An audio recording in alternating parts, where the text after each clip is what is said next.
Welcome to the Marvel Movies podcast with Ronnie, Katie, Saffy. and Ronnie. Hey. I thought I'd play the gospel one here. No one did a clap. Shall I do? I honestly think I'm good at this point. It stresses me out. I'm gonna clap anyway. If you don't understand, like the technology when you have to make a film, you have to sync it with a clap because we're so advanced. We actually have a clapper, like a full-on black and white one, like in the movies. Yeah. But I never use it. We should. I used it for the Jay was shooting. Yeah, So. I remember that. I'll Phone away. They only contact me through Tumblr, so I'm not gonna know. Why doesn't Tumblr have a messaging system? It's really annoying, I agree. Okay. We automatically went off subject. Yeah. Marvel movies. Right. Where do we want to begin? Don't look at me because you know where I'm gonna begin. Alright. Well, according to Marvel, there's only about 30 movies they've done. Alright, and it goes Captain America from 1944. I know, right? We've all watched that one. Excellent movie, right? There's the two Hulks. I've seen once, but one of them I fell asleep. Yeah, they were both kind of rubbish. Yeah. they just need to redo it with Mark Ruffalo. Yeah, they do. They really do. Then the X-Men is complicated because there's X-Men 1, X-Men 2, X-Men 3, Last Stand, Wolverine Origins, then there's X-Men First Class, and now in May 23rd, X-Men 2 is coming out, which is X-Men First Class 2, The Days of Time Gone Past, something like that. I think they're a little bit overboard in X-Men. I do love X-Men, but I mean, there's a point. I think this one should be the last one, to be fair. Yeah, but it seems like it will be because it's going as to what happens in the future. There's literally like 2 Wolverine movies now. And one of them's the original, one of them's the normal one. Well, obviously after Captain America you got the Captain America 1 and Captain America 2. Yay. Haven't seen it yet. No. I'm gonna watch them. There's Thor 1, Thor 2. Both amazing. Spider-Man 1, 2, 3. The Amazing Spider-Man. Because, you need about 10 years before remaking a movie. I still don't get that. Those movies were fine. Like, it's not like I have a problem with the new movies. It's like, but there's only 10 years apart. There's so many characters. Why would you redo it? My theory is that only redid it because they wanted him to be in the next Avengers. And Tobey Maguire's pushing it now to still be in that movie. But if they do it this way, he could be in the Avengers. And that, like, is in the comics. And I'm pretty sure that might happen. I hope it doesn't. Rude. No, but he really Sorry. doesn't see the Avengers. He just meant to be like a sarcastic kid who's like Tony Stark's worshipper. I don't know. Yeah, but Tony is the sarcastic kid. I know, but you need more sarcasm. Especially if no one gets references. You need another referencer. Hmm. Who am I mention? Iron Man 1, 2, 3. Mm-hmm. Blade 1, 2, 3. What was on my list to watch this weekend? But I Yeah, didn't you watch it. had a list of movies, and all of them I'd never heard of, apart That's from what- Kick-Ass. And Yeah, all because I of was them... planning to watch them because I was like, I've never heard of these. Well, I've heard of Blade, but I've never seen them. And then there's Elektra. Yeah. Kick-Ass 1, 2. Never seen 2 because everyone told me not to. Why did they tell you not to? It's They better told than me the it's- first one. Yeah. Hey, is it actually true? Because people have been telling me It's not true. to watch it. Apparently the It's second better one than is the better first than the one. first one. I'm It's not definitely saying Okay, we'll better get than into that. And I forgot what the Richie Band is upstairs. I'm wearing odd socks, which makes me even more Bernie-ish. Oh, yeah. Yeah, I'm wearing odd socks. Actually, no, I'm not even more Bernie than you, I- right? Because, okay, Matching. Alright. I have owls Let's not have a Bernie off. and squirrels. Well, I've got like robins. They're Christmas socks. And then just stripes. I like And this. everyone just de-shoed, apart from me. Yeah. I Yeah. need these for height, guys. Who's gonna know how to do Just them? sitting He's down. sitting down. It makes me appear taller, I What? think. It's like I can't reach the floor otherwise. Blade. No, Elektra. Yeah. Kick-Ass.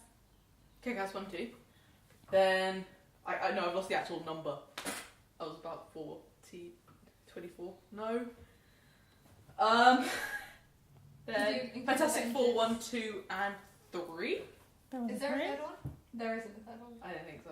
I'll check it. No, Is there even- I'm checking your knowledge, the guys. second one is Saffy. Self-Tap, and the first one also has Oh, the I don't silver think chromic dude. Yeah. I forgot his name. Basically, Victor yeah. Von Doom, right? Yeah. That's the worst. Victor Von Doom. Really? It's amazing. He was like my favourite character. Stanley loves to have like alliteration in the name. Peter Parker. Pepper Potts. Pepper Potts. Bruce Banner. I know there's other ones. I literally can't think of any right now. Isn't it Richard Reed who's Mr. Stretch? Yeah. Mr. Fantastic, even. Look at my knowledge just falling. Well, technically, like Loki, Laffy's son. Lovely Bison, yeah. Lovely. Oh yeah, I mentioned those. I don't know them. Is that all of them? There's one movie which, oh god, is like Hellraiser, Hellboy, something like that. Yeah. It's Hellboy. There's Hellboy. Is Hellboy Marvel though? I didn't think Kick-Ass was Marvel. Neither No, it do I. was. I think Hellboy. Really? There's an official listing on the website. I forgot what that one was. I'm pretty sure Hellboy was. There are 2 Hellboy movies. Something checked around the set. Like, is there? Did you include Avengers? I don't think you did. Oh yeah, and Avengers. Because I was trying to lead them all leading up to them. And then soon we'll have Avengers 2. Avengers 2 and Black Widow movie. Oh 2015. yeah. We need to talk about that. And Yeah. Thor 3. Thor 3. Captain. Which I mean, should basically just be called Loki, but you know, we can talk about and that later. Spider-Man 2 is coming out May. I didn't even know that was in production. It looks kind of rubbish though. Yeah. Bad guy looks kind of rubbish. Isn't there going to be 3? Like, didn't they say there were going to be 3? See, I literally think there's only going to be 2, and then the third one is going to be in Avengers. This is my belief. I know that Avengers has also been signed on for a third movie. So they're already planning a third. So I'm like, Yeah, there are like loads of posts on Tumblr at the moment how like they've got movies planned for 14 years. That's good. So, Yeah. yeah. I'm good with that. Yeah. I'm perfectly alright with that. Because as far as I'm living, I want there to be Marvel movies. Yeah, same with Doctor Who. I want Doctor Who to finish just before I die. I want Moffat to die before next series. Okay, let's not talk about it. Let's This not. is a Marvel podcast, guys. Let's not talk about Doctor Who. They were talking about that. I mean, Stan Lee's like 80 now, guys. Yeah, don't shut up. Just, you know, at one point we're going to see a movie and he's not going to have a cameo in it. He was in Agents of S.H.I.E.L.D. and I was like, whoa. Just Oh, of course, the show, Agents of S.H.I.E.L.D. yeah, yeah, amazing. Love it. I can't really think of other shows. I mean, Avengers. Have either of you watched it? Yeah, like I said, I did, but I haven't watched it. Because I haven't seen it because everyone basically just said it was rubbish. No, don't listen to them. They're lying. Yeah, but you're the We've only had this discussion before. I love it so much. We've had this discussion before. Liking a show does not mean it's not mediocre. Like, once upon a time, I will fully accept it's very, very mediocre, and people who just like fairy tales could watch it and be happy, but it doesn't make it a good show. Agents of S.H.I.E.L.D. had a lot of potential, but I think it's turned out to be a lot of really obvious tropes. Like, there's nothing in the show I didn't predict to happen. Okay, let's move on. No, you might as well say what you want to say. I shouldn't have to swing each other 5. I have this is my office chat. So like when I'm on Tumblr, it's like woo. This is why I don't have any signals. What's spinning? I always go tell people like, oh, I'm so sorry, my Wi-Fi is just not connecting. I'm just spinning. Like I don't know why it's not connecting. I don't know why I can't stabilize. So yeah, like I said, I have a flu right now, so I'm very lightheaded, and I'm not going to be able to concentrate for a particular subject very long. I apologise for this. It's going to If explain it's my about not opinion. liking Agents of S.H.I.E.L.D., I'm glad we're moving on from that. No, tell me what. Defend it. Defend I your don't know, show's it's- honour. I just like it so much, and I like all the characters. It's so Convince me to watch it. Yeah, you have to convince her. Go on. funny. You have to convince me to continue I'm a watching. very hard person to please. They're also cool. Thanks. So I'm sold. She's sold. Alright. That's not my door, it's fine.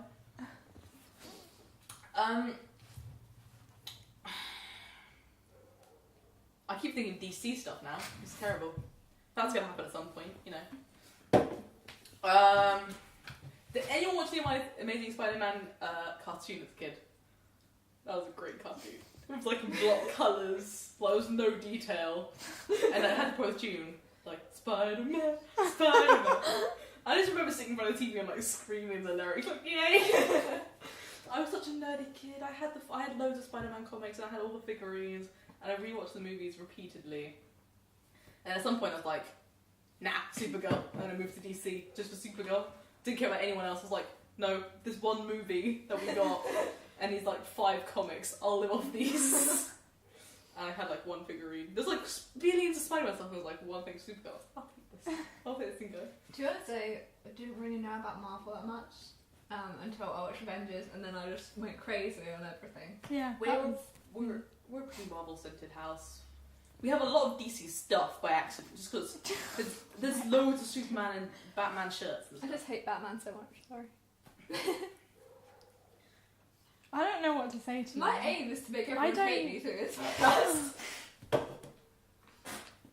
I mean, you can only really do that with me with like offending Black Widow. What? You don't even do it with offending Black Widow with me, and I don't think you will. I don't think you're gonna do that. No. So yeah, her movie. Yes.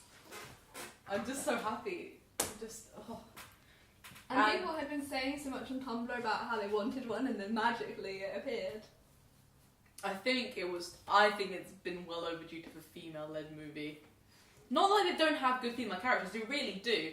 And I think they've made it now so like female characters do have a very big part in the movies. They're not side characters, they're not just the girlfriends. They do, while they are the girlfriends often, they do have their own. Like, I mean, Pepper Potts, Pepper Potts. that's the best example. She's the CEO, you know, her and Tony, she does most of the work for it. Yeah. As someone wonderfully said, Tony Stark is barely the hero of his own movie. Yeah. It's just everyone else does the work for him. Apart from the genius bits. And he'll do the cool bits and then everyone else looks after him. Because, you know, he's a baby. That's why I love him. That's the thing, is like, he's not like her hero, because she doesn't take any of his shit. Yeah.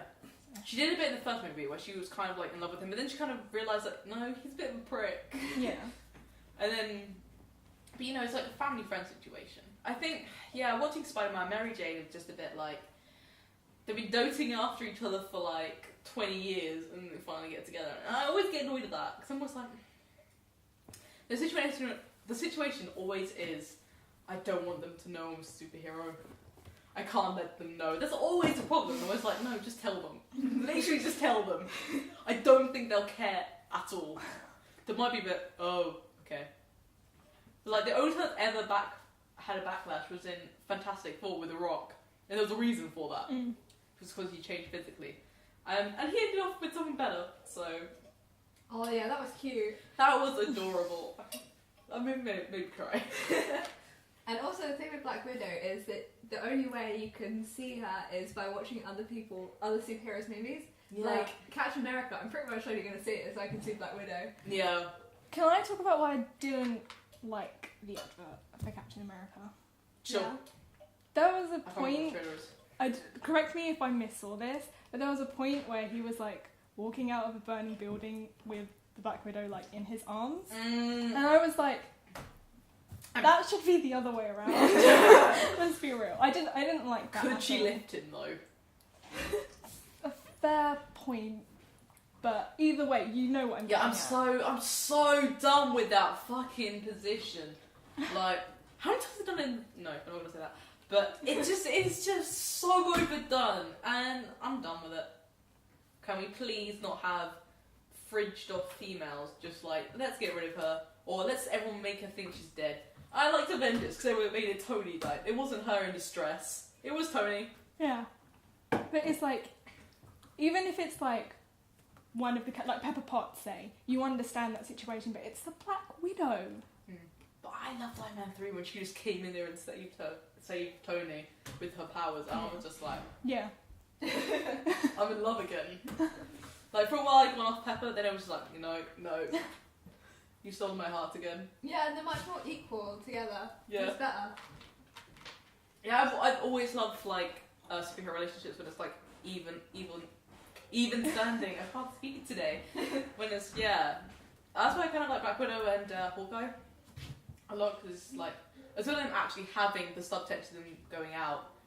I mean, they're on level. They're both assassins. So I mean, it's not like you have to worry each other with their horrific past because whatever one's done, the other's done worse. I mean, they can't. It's not a problem for them. Yeah, they're really cute. They need to get together. I mean, they are together. They're just not showing anyone. I mean, that's what happens in Black Widow movie. If Hawkeye's not in the Black Widow movie, I'm gonna throw some shit. Okay? Like, as far as we know, he is going to be. I don't know if he's ever gonna have his own movie. That must be so annoying. No, if anything, he's the lamest out of the Avengers. Yeah, because at least Black Widow is female, so it's kind of like a different. And also, you've seen her like physically fight more.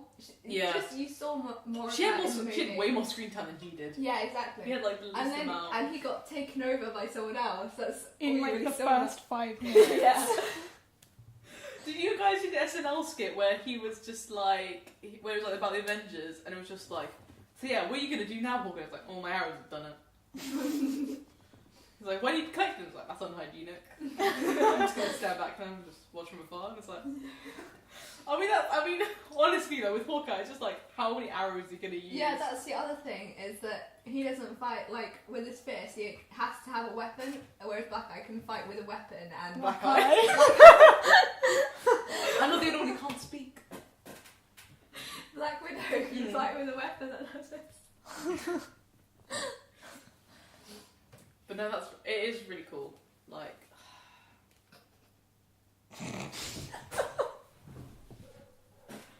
So me or you?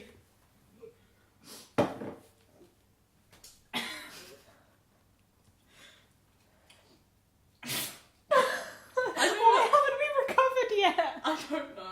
I don't even know why I'm laughing at this point.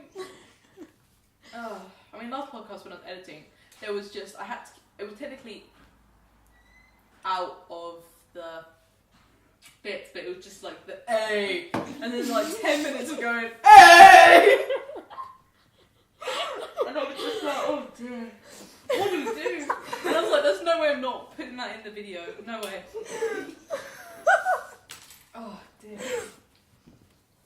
I feel like I ate a bit too much chocolate. But I only like the white chocolate.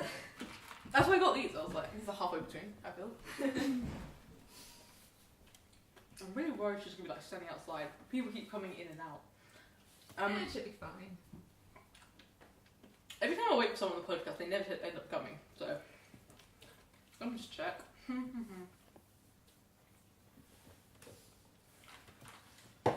I mean, I'm worried this is gonna be the last podcast for a while because exams. It's gonna be a pain in the ass to move anything. Like, I've got 2 weeks right now of half term where I'm gonna be looking at books, and then like until May 23rd, I don't know what I'm gonna be doing. I might be able to find an extra weekend or something, but It's because I have a job on Saturday, so like Sunday's my one day to do stuff. no, Sunday is easier for most people. It's just trying to get the date right. It depends how much time I put into stuff.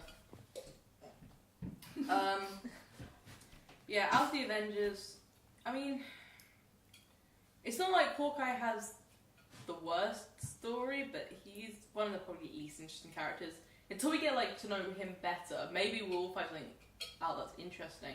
Maybe that's why it'd be good if he was in Black Widow, who's like... Yeah, because otherwise he's not going to be a very well formed character right now. I mean, all the others I've kind of got like, you know, stories about. I think my main problem right now is with the Avengers is that I'm not sure what's actually been in the movies and what's been in fanfiction. It always happened to me, but now I'm just like, Tony Stark has some severe daddy issues. I mean, like, it's kind of in the film, but like, in fanfiction, if there's not like some actual full-on emotional physical abuse, I'm not reading it. That's not accurate. Yeah, But then I'm like, is that accurate though? Did that actually happen? And I still keep thinking that Steve's pregnant with someone's child. I've read a bit. How do you always find the M-Preg? How? There's like, must be like one fic per fandom, you find it. It's actually quite true. Yeah.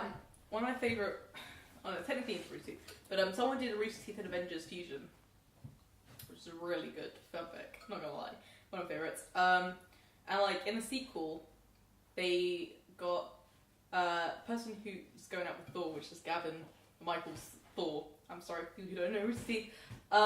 Yeah, and they were like, they made Gavin pregnant because he's human, and Thor's alien, but it's not really Thor. Anyway, it was just like, I didn't sign up for Emperor. Those hide in the corners of the fandom where I don't have to find them. It just reminds me of that Arnold Schwarzenegger movie. Which one? The one where he was pregnant. I don't know which one this is. You've never seen the Arnold No. Schwarzenegger movie where I he need was more than pregnant? Arnold Schwarzenegger. And Danny DeVito? You've never seen it? I think No. it's called Junior or something. I don't think I've That's seen a it. film I'm gonna watch when I get home. And it's got Emma Thompson in it. I've never had this movie! How? That was like the worst part of my childhood, seeing that movie. I have no idea what you're talking about, honestly.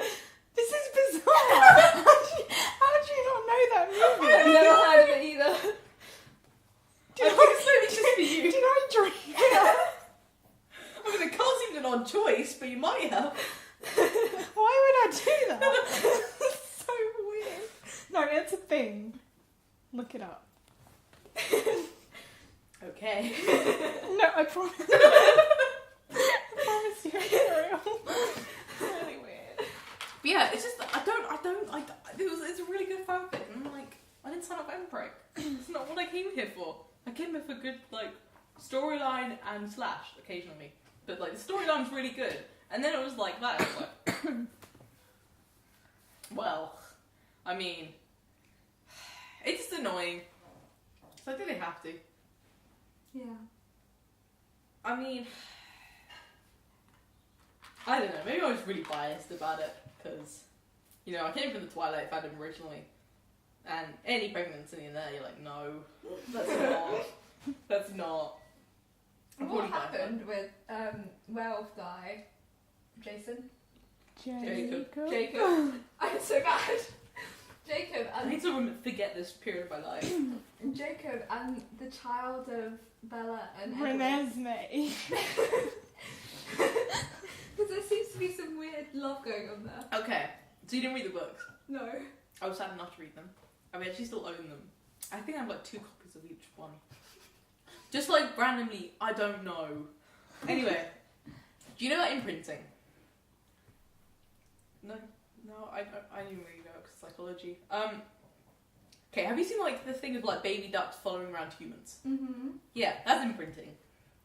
He just goes like, but in like werewolf terms, like this is my soulmate. He'll be with forever.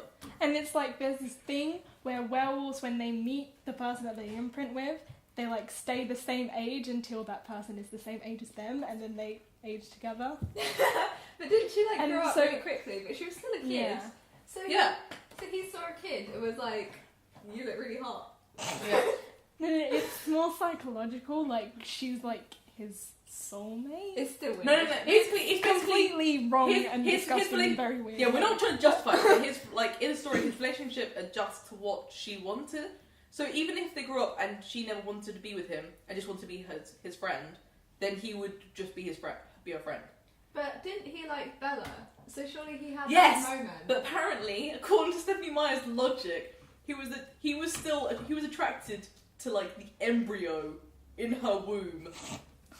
And that's what kept him around the whole time. And that's what made him think he loved her, because he was in love with an Does unborn she child. know how like a womb works? She's a Mormon, okay? I don't question it. Because she's in the full belief that God has a plan for it, and apparently it's just fuck a werewolf. I don't know. Yeah. Okay. Twilight is just as messed up as I thought it was. Yeah. I thought there was going to be some reasonable thing going on. No. No, the books weren't reasonable at all. Not at all. There was nothing good about these books, apart from maybe...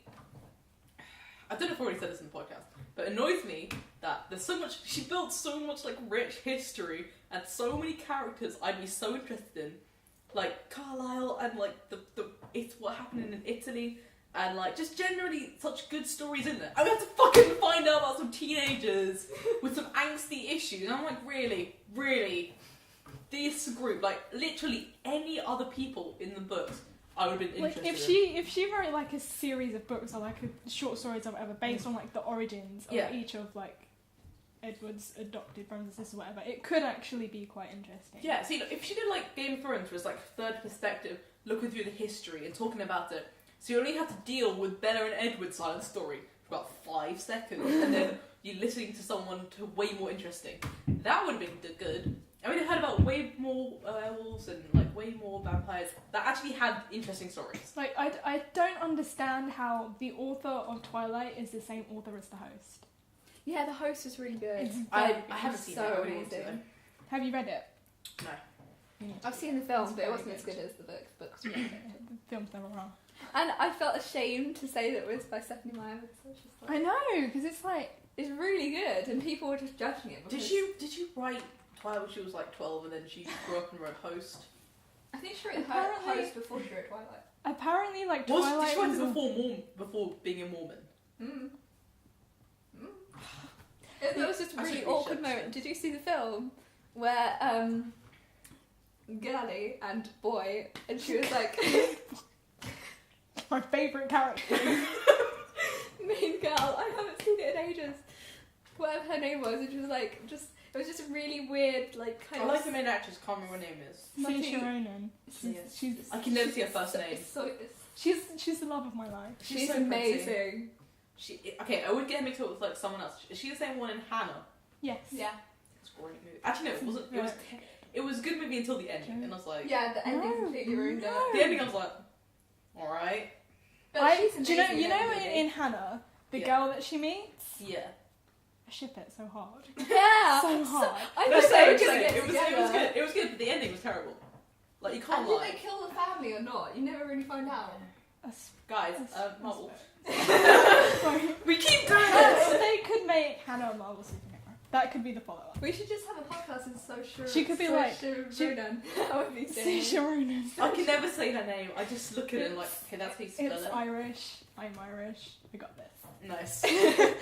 I watched Graham Norton and no one could say it there either when she was on it. Just be like, hey S, It's dog. Miss Ronan. And Graham Norton's Irish, so he should be able to say it. Is he?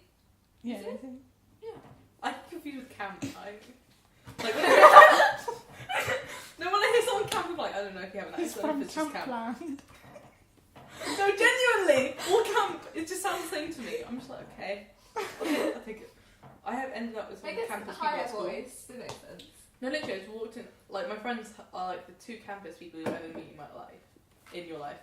And it's literally like, the first conversation I had with them was the voices, and I was like, you could just be metrosexual. And then I was like, and then question about it, and I was like, well, I'm gay. And then they were talking, and they were like, oh yeah, we're gay too. And I was like, okay, I'm not surprised. It's just camp voice, okay? I don't know how, if it's just like, gay voice, somebody pick it up and they're like, yes, we're going to use this from now on. This is the secret language, only we know. Secret accent. And then they just get confused. I can't, it's like, it doesn't matter if you're American or English, I will hear it the same. It would just be camp to me. Which is pretty bad, but it's just like, accents really are awful for me. I'm really bad at accents. Like, I don't know any. Yeah, we're Accents talking are about like- Marvel. Well, whatever. I can't tell the difference between any of their accents. Literally thought, I'm like, are you English or Australian? What are you doing? Yeah. Are you American trying to be English? I don't know what you're He's doing. Australian trying to be English. Okay. But he sounds sort of American as well, so it's really confusing. Why is he trying to be English though? He's like, no, isn't Thor Norwegian? Norse. Yeah, he's a Norse god. Yeah. So why is he trying to be English? Yeah, because apparently they speak English. Really posh English. I guess like to Accuracy the wise. Americans, Europeans are all the same. So Literally, they're like, these guys. So they don't count England with Europe. They really don't in America. The Europeans, English. It's like, no, we're British. English. I get confused with the system. I really don't blame Americans for not understanding the system. yeah, I don't even. Sometimes I'm know. like, is it United Kingdom? It's Great Britain. Why do you have so many names? Why do you have so many groups? I'm trying to work it out. Like, I don't. It doesn't matter. I think. It doesn't fucking matter. I think Britain is everything in our island. Yeah, and then the UK is like Ireland. The United Northern Kingdom Ireland as well. is the Isle plus Northern Ireland. And then, what's the other one? England. No, there's like a full version with all of us. Isn't that? There's Yeah, one isn't with. that the UK? Okay. Because like Ireland is in not Northern Ireland, isn't it? Okay, no, maybe I'm wrong. Maybe Great Britain includes Northern Ireland. And the United Kingdom is everyone. Everyone in the whole world. No, and basically No, just but I add thought- Ireland. No, but I thought the point was Britain was like everything but Northern Ireland, and then the UK was Also Northern Ireland Ireland. as well. But like the rest of Ireland isn't ever included in, because the rest of Ireland is just Ireland. See, this is why I don't know. I don't care if Americans don't know it. It's like I don't know it either. Genuinely, I don't.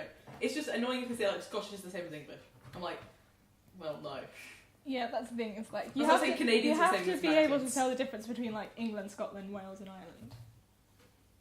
Yeah. But like in terms of knowing the technicalities between Britain and Great Britain and the UK, I don't blame anyone. Once again with accents, Scottish and Irish. I'm like, which Don't switch? don't. I'm really.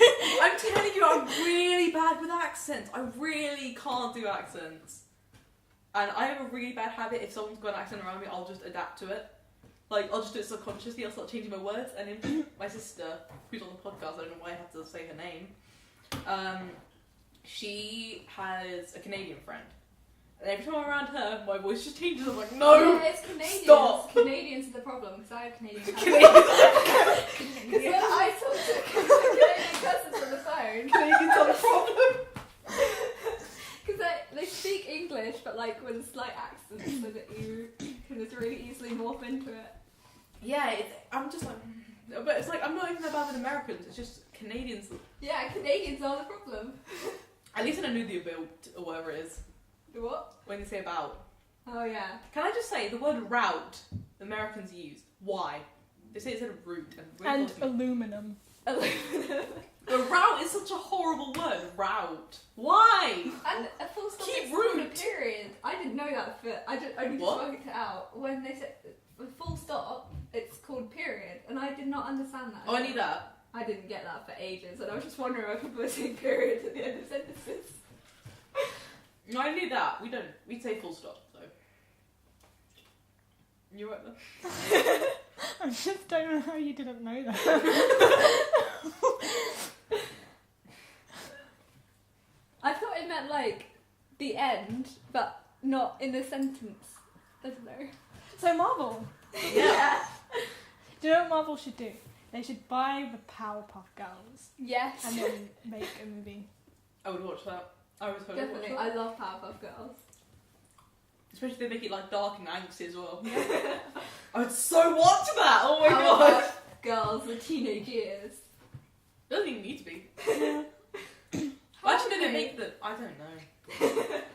Some days I'm like, are you 2? And other days I'm like, are you 16? They probably just make them adults straight from the. Yeah. I don't know. Because Joss Whedon might have done kiddish. But then there'd be like a kid's movie. I mean, as much as Avengers was advertised as a kid movie, everyone knew it wasn't. They've always done that. But if it's actually Powerpuff Girls, like, I don't think anyone above the age of. Well, we'd see it. Yeah. But, you know, who else would? I'm just. In the comic books, like, all the different people interact, and I'm just like. And I'm supposed to call it an Avengers. But, like, in the movies, they have all these different universes, and none of them connect. Like, the stuff that Tony Stark has, were, like, his kind of power, the other books aren't affected by it. And it's just, the other movies aren't. I'm like, guys are all in the same world. I mean, come on now. Like, X-Men. It's like, these guys are like, no, there's no mutants apart from us, we're the only superheroes. And there's like X-Men around the corner. And the Fantastic Four. I mean, they were also in New York. So what were the Fantastic Four doing while they were just sort of cleaning up the city? They're like, nah, this is there. Oh, what's that back here? Does S.H.I.E.L.D. just not contact and go, hey, would you mind helping out? And they're like, nah, we're having a bit of a break right now. We don't need to help New York. It's like, no, everyone's gonna die. I'm like, See, I want to see like a Fantastic Four and Avengers like combination just for the sake of Chris Evans. Oh yeah. I think they just have to recast. No, they have to do it They're like twin that. brothers. Maybe that's why they're trying to keep them away, like, We made it. How? Wait, how? I don't know. No, there could be. Yeah, there could be like great. Actually, no, they can't because we don't have any brothers and sisters. I don't believe. It's just a doppelganger. It's fine. Yeah. They could They'll just make be it like, oh yeah, he used the super serum when he was like 12, and but I'm sorry, I'm pretty sure it never worked again. That's why there's the Hulk. X-Men is more likely to converge with them, but I don't think they will. But even then, it's kind of messed up. I mean, things with X-Men is they've already got so many characters. Same with Avengers. Yeah. There's no way they'll combine them. Apart from like keeping like 3 from each movie. Then those 6 meet and like, okay, what's going on? I don't know. Who would probably have the most issue with each other? Like, I don't know if it's got exact reflections in each, but... Silence. Well, the Beast and Hulk would probably be friends because they realise Probably a bit. how life is tough for them. I think Wolverine and Bruce Banner would be a really angsty pair. Who? Wolverine and Bruce Banner. Maybe. Yeah, I can see that. I'm like, yeah, I'm still having the Beast, but I'm also a man. You don't see the man. Angsty superheroes just make me laugh sometimes. I'm sorry, but Spider-Man 3, just what the hell? Because like he got this black suit on him, and then suddenly he was wearing guy liner, had emo hair. Like he just didn't gel his hair. What happened there? He just had gel hair. He wore black. Okay. He said "babe" every 5 minutes, and then he was like going this to people on the street while wearing a fleece. He was wearing a fleece. Okay, you can't look suave while wearing a fleece. Who was in charge of like the costume? Who gave him a fleece? What were you doing? And then it was like the dance scene in the jazz club, and I was like, Jesus Christ, what even is this? This is the most cringy thing ever. It was literally like he evolved guy liner out of nowhere. And like, just keep this around when if you're angsty mood. How did you even get like that? I don't remember what happened. It was just like, oh God, that their explanation is so excellent. It's like this new element that's like also a living thing that's no one ever seen before and attaches onto a host, and it brings out characteristics, especially aggression, and it covers you in an exact Spider-Man suit for whatever reason. It's like, yeah, we're gonna use a Spider-Man suit, why not? And then yeah, partway through it moved off Spider-Man because he got rid of it because he realised, you know, beating up your girlfriend was probably not a good thing to do. And then it was like moved on to this guy who hated Peter, because he basically like photoshopped some images and tried to sell them. And Peter was like, nah, don't do that. And then so he got fired. And then he was like, I hate Peter, I want him to die. I was like, that's a bit extreme. Like, you literally just messed up some Photoshop. That was your fault, okay? You can't work for a newspaper and just not bother to take photos. Like, what are you doing? So yeah, she's like, I'm gonna kill him now. So I'm gonna so this thing's gonna go on me. And then he died because he was trying to protect the suit. And I was like, really? Did it mean that much to you? But, I don't know. And then Gwen Stacy was in that movie, the third movie. I forgot about that. She was like, it's like, pretty much like a dumb blonde in his class at university. And he was like, he used it to make a jazz. And she, I don't know. I mean, the hair was the exact same colour as in the new movie. But I don't know why there's something mixed up. Like, nah, not Mary Jane now. Gonna Gwen Stacy. And it's gonna start in high school. And we're just gonna stay through high school. Like, I forgot what Spider-Man 1 is. Like, the first 5 minutes are in high school, and then it just moves immediately to college. Like, forget that. It was 10 years in the future. And also, like, at the end of the new Spider-Man movie, when Gwen or whatever was like, he said to her, like, the best promises are the ones you can't keep, or something like that. And it was just so lame. I mean, you gotta forgive Marvel for one-liners. Yeah, but seriously, that was awful. If you want to hear bad one-liners, watch Teen Wolf. You know which ones I'm referring to? Isaac's ones. Literally one was like, it's probably time for a witty one-liner. I'm not witty. It was literally like, really? How did you get that into the script and onto screen without wincing every time you heard it? How? Who did that? But no, I mean, I did like Spider-Man, the new Spider-Man more, because it actually had like, what do you call it? Like full. I just really thought bad banana. gesture. It had like full characters, you know. Don't laugh at me. It had. I mean, like even the bully. Like he seemed like a when like Peter was breaking down. He was just like. That was cute. And he was People there. shit them so much. Yeah, and then he would just like his like girls dig him, and then the hashtag I dig him as well. That's where it all started from. And it was like, yeah, well, like in the movie, it was just like the dumb jock. He was like, yeah, I'm gonna beat people up. Someone threw some food at me. I'm gonna kick their butt. It was actually like, all right. Well, it should be the stereotype of like every high school movie ever, but you know, I just get really. In movies, I'm literally like, I'm sorry, why? Like, I understand that bullying does happen in high schools, but sometimes just like, in movies, I'm just like, why are they bullying Peter in the first place? He's just wearing glasses and attends maths class. Is that really enough to bully someone? Yeah, he seems like one of the cool kids, surely. Well, at least not one of the bad kids, and he's friends with like the richest guy in school. What are you gonna do? It's literally just like, oh, and like they were trying to beat up Harry, and it was just like, I'll tell my father, was like, what are you gonna do, get a lawyer? And it's like, yes! That's exactly what he's gonna do! You're gonna sue a lot of money, putting him a restraining order!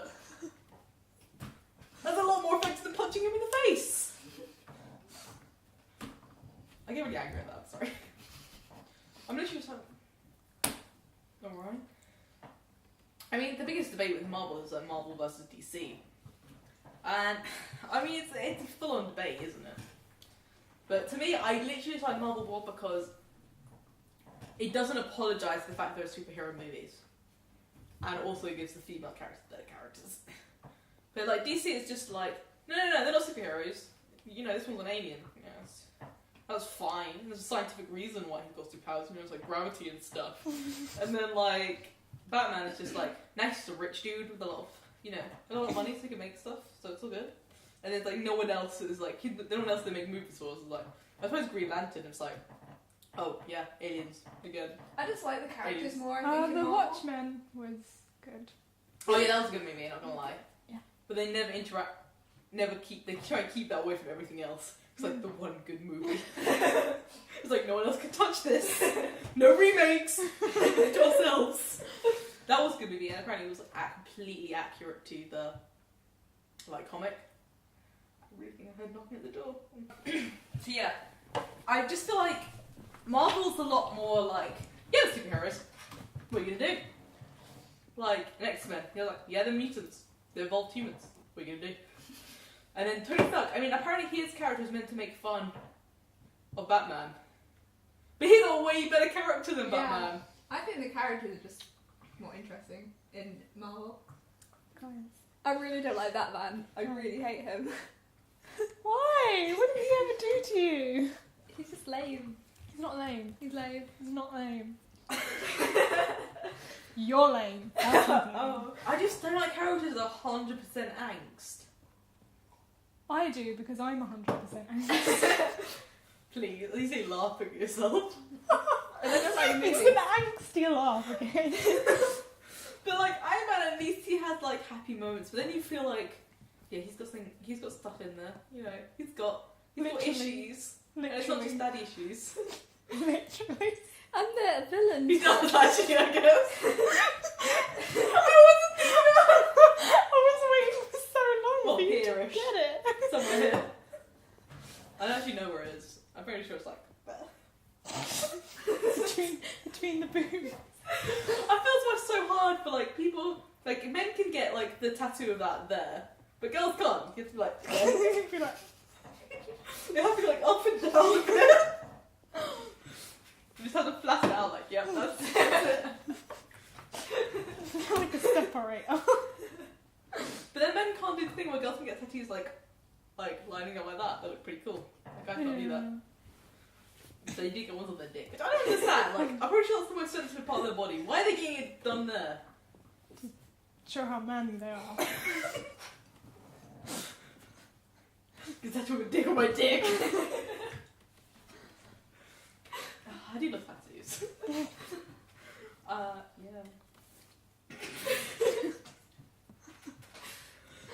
I'm 5. I don't know. Maybe about 7. You know, give me some credit. But no, like I said, I feel Marvel, like, they're very cool with doing the whole super suit thing. Well, like, the full-on superheroes. Like, do you see it? Like, Batman. Superman. Yeah, but they try and say that's, like, what he wore on his planet. No, I hate Superman. Yeah. And then, but, like, Batman is like, okay, it's a combat suit, okay? He's got wings for a reason. He's got a cape for a reason. He flies. He does. In the words of Batman. anyone, no capes. Yeah, okay, the cape can go. That's just for a bit of flair, like when he's walking through the streets at night. So it's like got literally done to draw his butt. Honestly, that's like one of the things. That's one of the things that those things they do is like, thank God they have capes. You don't have to draw their butt in like exquisite detail every single time. Okay, you know, do you remember the issue with this poster when it's like Black Widow because she's turned like ridiculous? Oh yeah. Okay, I have You posters. can lift it for a second. I have- Oh, it's broken. Yeah, I have posters in my room when she where looks. it's just like. No, she looks just like a superhero. Like she's just like straight down. Yeah, the poster I have has just her looking Yeah. straight.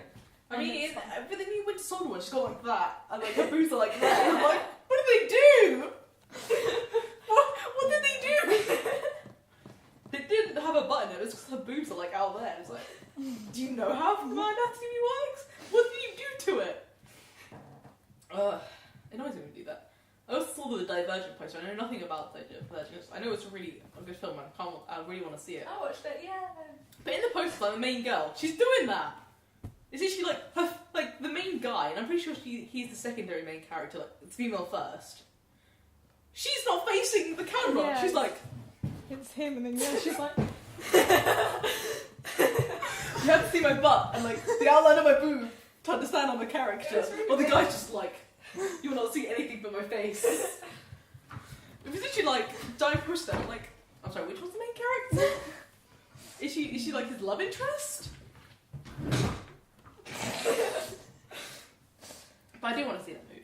But that always happens with movie posters and like females involved. That's why I'm really worried about Black Widow movie. It's like, what ridiculous pose are they gonna get her into to advertise a full movie of her? But hopefully, if Hawkeye's in it, they can have Hawkeye and then. Yeah, the Hawkeye Initiative. you could have Hawkeye in the background, like. The Hawkeye Initiative was my favourite thing that's ever happened. Those of you who don't know, it's those artists redraw comic book covers, which in like typically female positions, where it's just like all boobs and butt and wrong anatomy, or just really sexualized for no reason. Like they'll be just sitting down reading something like, and I'm like, what are you doing? And also like, just the way they draw stuff, like boobs. Like, what are you doing? Like sometimes they're like in the stomach, and I'm like, sometimes they're just like, I don't know, they're just like outwards like this, and it's like that's not how they work. I'm pretty sure if I woke up tomorrow and found out that I was a superhero, the first thing I would do would be to get a binder. Because, like, that's just... Boobs are just an inconvenience in the superhero world. How do you do anything with boobs? How do half of them have jackets like down here with all of them coming out? I'm like, they'll literally fall out. What? Do you really need a leather jacket that badly? Do you really need the one that skinny that you're willing to have your boobs just fly out in the middle of combat? Because those things are sensitive. What are you doing? That was. True. I can't remember, but there was some girl person, you know, a warrior person who had her boobs out all the time, so that when she was fighting someone, they'd be distracted. And then she Oh, there was a stop couple them. of pirates that did that. Like Yeah, it was a pirate. yeah, a female pirate duo did that. And they're like, and then all the men got distracted because the boobs were out. I was like, that's pretty brave. But not just fighting it. It's just like generally. I mean, mine are pretty sandbags, but I know that some people feel pain in them. I mean, I don't, but literally they're dead. I don't know what happened. They have to just have certain sides. They're like, nah, let's not worry about pain anymore. But I mean, yeah. Why don't they just? I would just bind them so quickly. Like I couldn't be bothered. Like some days I just want to get binder anyway. I'm like, I don't have to deal with you. Like in the summer, mostly I'm like, it's hot. I don't have to deal with you. I can't not wear a bra because, I mean, it's painful. It's painful to walk downstairs, that's about it. But like, yeah, I'm just like, why if you're a superhero, you've got to do all this shit and you have them on show. Really? That's just bad. I mean, they actually showed that in like when they built female armor, they never accentuate the area. It's this breastplate's the same. Because if it's like the men's pecs are the same size as where the women's boobs are, then you don't need to change. You really don't. It's just the same plate. If anything, it's just the shoulder to waist ratio is a bit different. Yeah, I like Lady Sif's armor. It's really cool. One of my favourite things posted online on Tumblr was accurate gender bend of Iron Man. It was literally just a picture of Iron Man. That's what accurate is. He's just wearing a suit.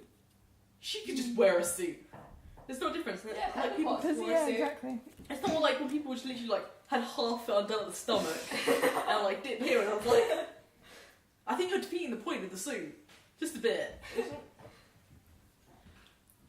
Though to be honest though, see, I would love to cosplay Iron Man, like with the helmet on and everything, and then walk into like Comic-Con or whatever, and then just take my helmet off and be like, yeah, oh my God, like the exact suit. Yeah, I think people do it. I think people do to make it really. I wish. I wish. We've been discussing cosplays. Yeah. You're gonna be Loki? Not this time, but eventually I will do Loki. I'm lazy. I don't like making cosplays. Plus, I have Michael in the bag. That's all I need to do. I'm so excited. See, this is why I've just gone for like the easiest possible thing to do. Yeah, my cosplay is quite easy because I can do it. What is it? Because I have Charlie, and then I have the moment from the 50th anniversary. What was that? The moment from the 50th anniversary of Doctor Who, sir. Okay. And Charlie Bradbury. Yeah. I'd like to see that. Sounded really creepy. Maybe show the screenshot. Yeah. I'll just spin with my leg. Not really working. So, are you doing both days? Might even do Friday. It depends. Are you going to do it with the ears? The ears look cool. The thing about it is that if I go into Comic-Con with the Tails one, which has arrived, but it's at the post office, so I haven't technically got it, but it's a pretty fluffy tail, and I've got the ears, and I'm like, if I walk into Comic-Con with ears and a tail, people will literally just think I'm a furry person, and that's not a good thing to be affiliated with at Comic-Con. Like, I have friends who are cosplayers, but they'll see me, and most of them don't watch Roosties, and they'll just think I'm just trying to be a furry, but without a full suit, and I'm like, no, I'm doing padlocking good or use, but I literally think I'm going to do a photo shoot earlier that day, so I'll have the tattoos and the brown eye contacts in, and have the ears and the tail and post them, but I don't think I'll go to Comic-Con with them. I'm also cut my hair to about your height. Height. Height. Hair height. What are you? Length, there we go. That wasn't even like a noticeable mistake. It wasn't that. It's not that bad. It's still a measurement. Was it like weight of your hair? That'd be a bit bad.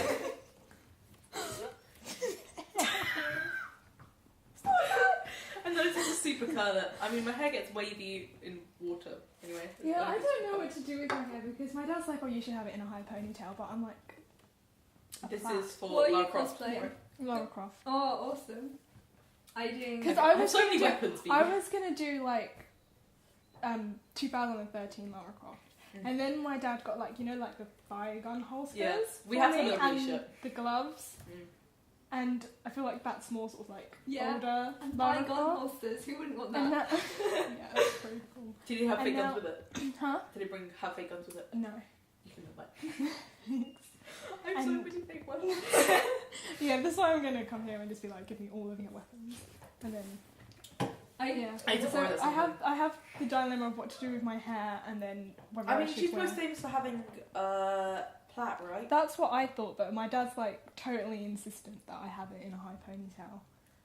And then the other Is that accurate with the old Lara Croft? I don't think so, because I think she only has it tied up in the new. Because literally, if she's most famous for having it in a plait, just put it in a plait. That's what I'm thinking. I only And then- see Lara Croft cosplayers with it in a plait. I don't know if that's me just not knowing the video game and not spotting other Lara Crofts. Because I've literally only seen the movie and seen people play the game, but like the newer one. I don't know, I'll have to go and do research. And then the other thing as well is, do I wear shorts or trousers? She's most known for like the green short. Is it green shorts or is it brown shorts? I know it's a green and brown combination. Yeah, isn't the it? top's green and the Yeah. brown. I don't I remember because for like a while I've got Katniss cosplayers mixed up with Lara Croft cosplayers because they've all got weapons. They've all got like dark shorts and like green shirts, and they all both had hair and plaits. It's just the way the plaits were done. Yeah. But like sometimes it's just like, which one are you? And then like I'll see I like guess the gold that's- pin. I'm like I guess that's a good point to not having the bow and arrow. Yeah, it's another way to like miss out. Because I think as well, like she only had a bow and arrow in the newest one. I don't think she had it before that. To be fair, you'd be a more accurate Katniss than Jennifer Lawrence was. Don't doubt it now. Oh, like maybe I should go with Katniss. What days are you going? I don't know yet. Possibly both. See, my last exam's on the Wednesday, right? And on Friday, our school does something called a May Ball, where we get drunk with the teachers. But it's not really my school, it's my ex-school, but I get invited anyway because I'm a student. That was really fun because the teachers get drunk, so you watch your drunk teachers. That's the main highlight. So it's literally just like, I know I'm going to have to get up for Saturday early, so I'm not going to drink much at the night. Which is sad, but you know, have to make sacrifices. And then that Saturday is Comic-Con. I'll do the photo shoot first, then go. Then we've got the podcast, and then the TC evening. And then we're going out on Sunday.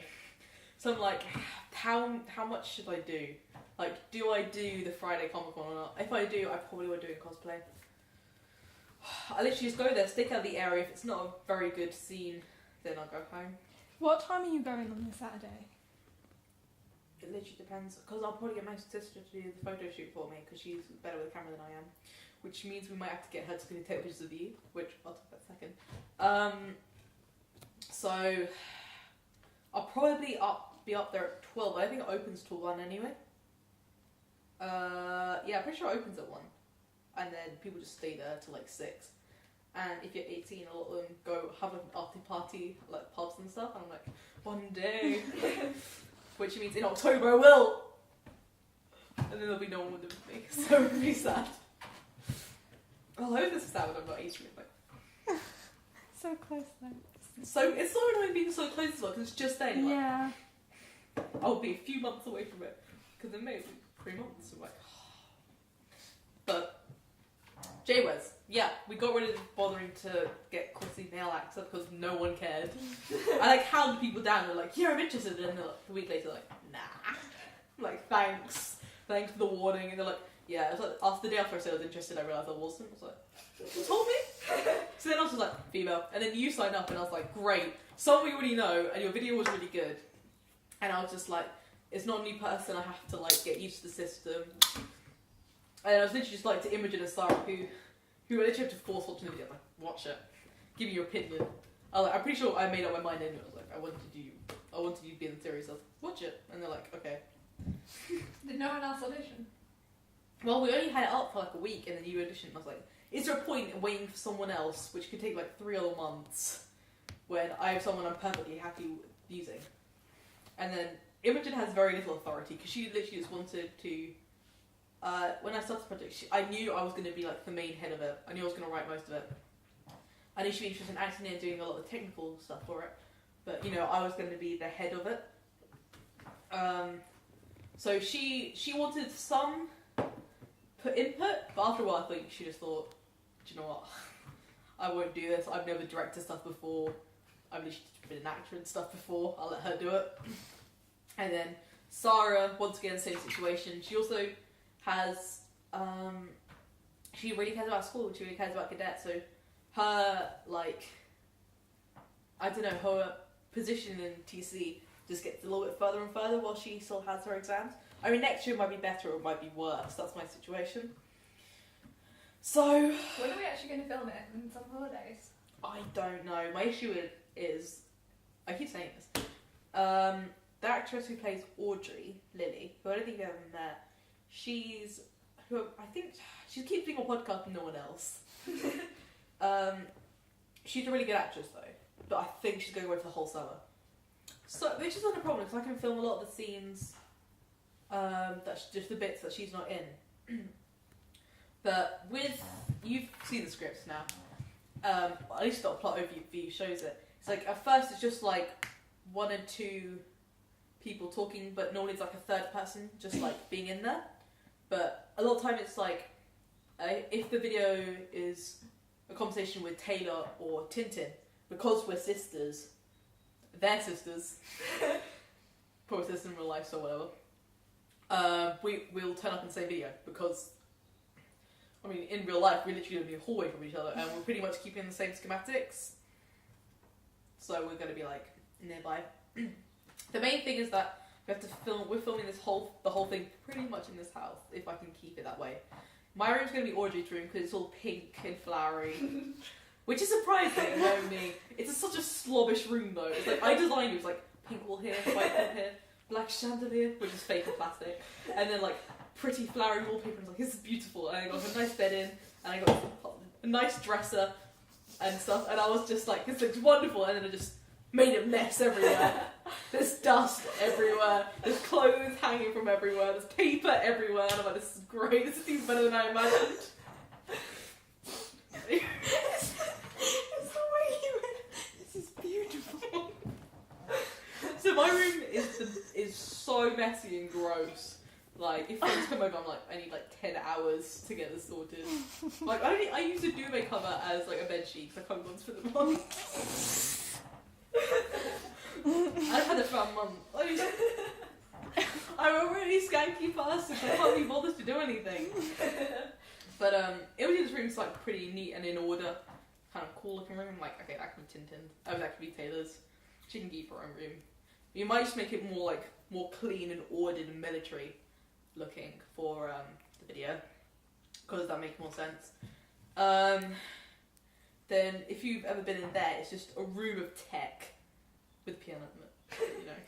Oh, by the way, it's just a room of tech. It's not even painted walls, but the technology everywhere. There's literally like 10 screens in there, all this equipment for this, and like lots more that you'll never see being used. So it can literally be just in there if we set it up right. Then we have my little sister's room, which is got like bright blue walls, brighter than this, because it's a very kiddish room. I was like, let's have Tintin with this room. She's a mental 5-year-old, let's do it anyway.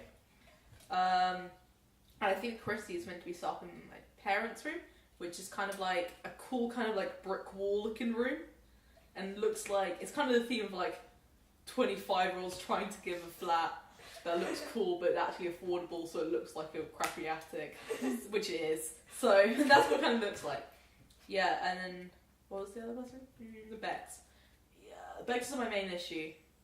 The only other bedroom we have spare, the other one, is my older sister Hannah's room, who likes to keep herself private. And I'm pretty sure her room is the only room we haven't filmed in this whole house. Like, I'm pretty sure every other room in this house you can find on the internet. Through one of my dad's videos, through one of mine, through one of Imogen's. We've actually been used in magazines and music videos, this house, because it's just conveniently big. Or inconveniently, if you think about it. Like, this is not, if I could describe a house, it's too much furniture. Like, when I say about this podcast, it's literally just like, there's too much. Look at how many sofas and chairs are around this one room. Yeah, did you have a TV here? Where did the TV Yeah, where did the TV go? Where did I move it? I moved it somewhere. You moved the TV? Yep. That's commitment. It's not heavy, it's just awkward. Didn't it have like a whole thing we're sitting on? Yeah, it's behind you. So holding up the gold ball. I think I'd actually have the gold ball there, because we've mentioned it like Amazing. 5 times. And we've never let anyone see it. I think one time we tried to bring it on video, it's like when the camera cut out. The gold ball didn't want presents. And I was dealing with it. So yeah, the table's there, and there's all the wires underneath it. I don't know, I just preferred this layout to seeing people coming in and out. Yeah, this one looks nice. But it probably won't fit anyone more than 4 people. So, podcast guests. Another person learning that this house is hard to find, I believe. It's been about an hour since they said we'd be here. Even though I've come here several times, Hannah had to give me directions. So I was just like, where is it? I think I'm on Google Maps now, which my friends never do. if someone gives me an address, I'm gonna look on Google Maps. I'm gonna find the exact house. I will even like email it to them. Like, is it this one? Because then I know what it looks like. So I don't have to wonder like, is this number? Is it this number? I literally just walk on like I know where I'm going and then get in. It never happens though. Because everywhere, all my friends have like identical houses to everyone else on the row of streets. So I'm like, is this one? Holy shit, they all look the same. Fuck. Then I'm just like calling them like, would you like to step out your house for a moment? And they're like, why? And I'm like, no reason, just step outside your house. Like, are you laughing? I'm like, no. Just step outside the house. I mean, it's really important. And they step outside and be like, and I just walk to them and be like, yeah, I knew you lived here. It's fine. I'm starting to learn about a certain landmark and be like, the tree is there. But there'd be like 5 trees on the street and be like, shit. I get lost very easily, which is mainly why the podcast is there. Also because all the equipment's there. I don't have to move that. But I really like this setup, but like I said, it only fits about 4 people. Which is fine, because, I mean, we're pretty much tackling the bigger subjects at a certain point. We're going to go to the lower ones. But the only reason we didn't have Team Wolf today is because I thought there were about 3 people on it. Which seems like it doesn't matter now. Yeah. As long as you have 3 most interesting people. Yeah. I think some people may disagree, but you know. Yeah, well, fuck them. They didn't come, so they're not important. What I do have is like 2 of the quietest people on the audio. You kept on telling me off about that. It's because I'm like, I don't editing the podcast. This is why I put the microphones in a different place. It's why I always sit next to the microphone, because I know you always tell me to speak louder. I'm trying to keep away from the microphone because I have a really loud voice. It's because I act. Well, maybe it's because you grew up with loads of siblings as well. Like, I grew up an only child, so I've always... Well, I'm the youngest child, so I was always ignored anyway, so... No, I've literally always been unaware of how loud I've been. I've always been really loud. And then I channeled it into acting, which is great. You just like, even when you're whispering aloud, you're like, that's great, you have great projection. I'm like, I have to speak loud. But it's very helpful when you're being really boisterous characters. I don't know, fancy word, right? Which I was recently when I was Sir Toby Belch in 12th Night. Which is fun, because I'm pretty much always a drunken man. And closer to being fat. I think it's just like my favourite characters to play. They really are. Like, I love playing Tony Stark, they're great. But I wouldn't want to play anyone else. But nah. He's the best. Just like a genius. It's like you're really crappy. And like, you're always drunk, but it's fine because you're a genius. I'm like, that'd be great. I literally wish sometimes I was a genius just so I can get away with stuff. Then you end up with like the Sheldon Cooper problem. Because like, everyone hates you, but you're a genius, so some people keep you around you. But like, you don't have to worry about a job either, because you're a genius. Yeah, that'd be great. It's like, I don't have to worry about grades, I don't have to go to school anymore. I could just be a genius. But you can just give that up, you're like, fine, I want to be a genius now. I'm a genius. That'd be great. You can see my love for school. Yeah. I really am so done with school at this point. I just want it to be over. So I can continue the next stage of education. It's just like getting out of jail and going to jail. And make you pay for it. Yeah. I still have to go to college, guys. You need to be supportive. No one cares. It's so much So fun. we've been there, done that, got the t-shirt, deal with it. It's so much fun. You know, doing that. It's like okay if you make sure you have alcohol in your system 100% of the time. Like, at the beginning I used to judge people who had really poor lessons, and I'm like, that's a good idea. Yeah. And then they're always really quiet or like out of it, and I'm like, that's probably the way to go to survive this lesson. I literally just have coffee on me 100% of the time. Like, I'm gonna drink this and ignore the rest of the world. My friends get really annoyed at me because for like a whole hour in the morning, I'll ignore everyone. Like, no, you need to listen to music and drink coffee so that I'll get over the fact that I'm stuck in another school all day. I'm stuck here. I'm not in Ricity. I was always like one of the quietest people in the class, so it was okay because I could just go to class and be quiet and nobody would care. But I made the mistake this year when I started college of being making a point of being a loud person in the class. And so now, like, if I'm quiet, people are like, "Come on, Saffy, where are the jokes? Where's your excitement?" And I'm like, "Oh." Because us quiet people need those loud people just to entertain us. Like, we have nothing else to do. I Yeah. was like, why did I sign up for this? My mood depends on like what lesson is. In psychology, I'm going to talk to people next to me and no one else. Yeah. Anyway, I was going to take you to think about JOS. The main thing about it is it's reference humour. That's the most I can say. It's pure references. I think it's mostly out of my annoyance. Like every time I watch like a comedy, half it is reference humour, but it's references that are around like 50 years before we were around. So we mentioning films like, I know that, let's research this. We mentioned like comedians and politicians, I'm like, yeah, I know who this is, let me just Google. So like the podcast are like telling everyone that we're complete nerds and we'll just have references in it. That's what the series is going to be about. I'm aiming it at Tumblr people. Yeah. What's that about seeing me there? That's why I moved it this way. It doesn't really seem to do anything. Yeah, I mean, it's like, it's aimed at Tumblr people because they'll understand the references. And the ones that don't even know, like there's quite a few Cabin Pressure references. But people who don't watch Cabin Pressure, they're likely to hear about it once or twice before. And it's not like shows you've heard your parents talk about, you've never seen yourself. Or you've been forced to watch an episode you don't see what hype is about. But, you know, I mean, that's what I wanted to achieve with it. I also wanted to try and...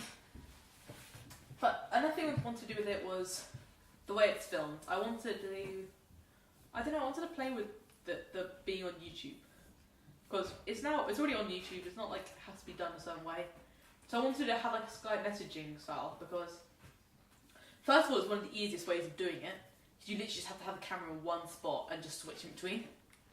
So you don't have to do loads of action shots. And I mean, as a superhero movie, which we'll show, you don't have to show any of the situations. So immediately, well, all the characters have crappy powers anyway. Like, really terrible. Like Chrissy. I was like, what kind of superhero? No. Audrey. That's the whole joke on linguism.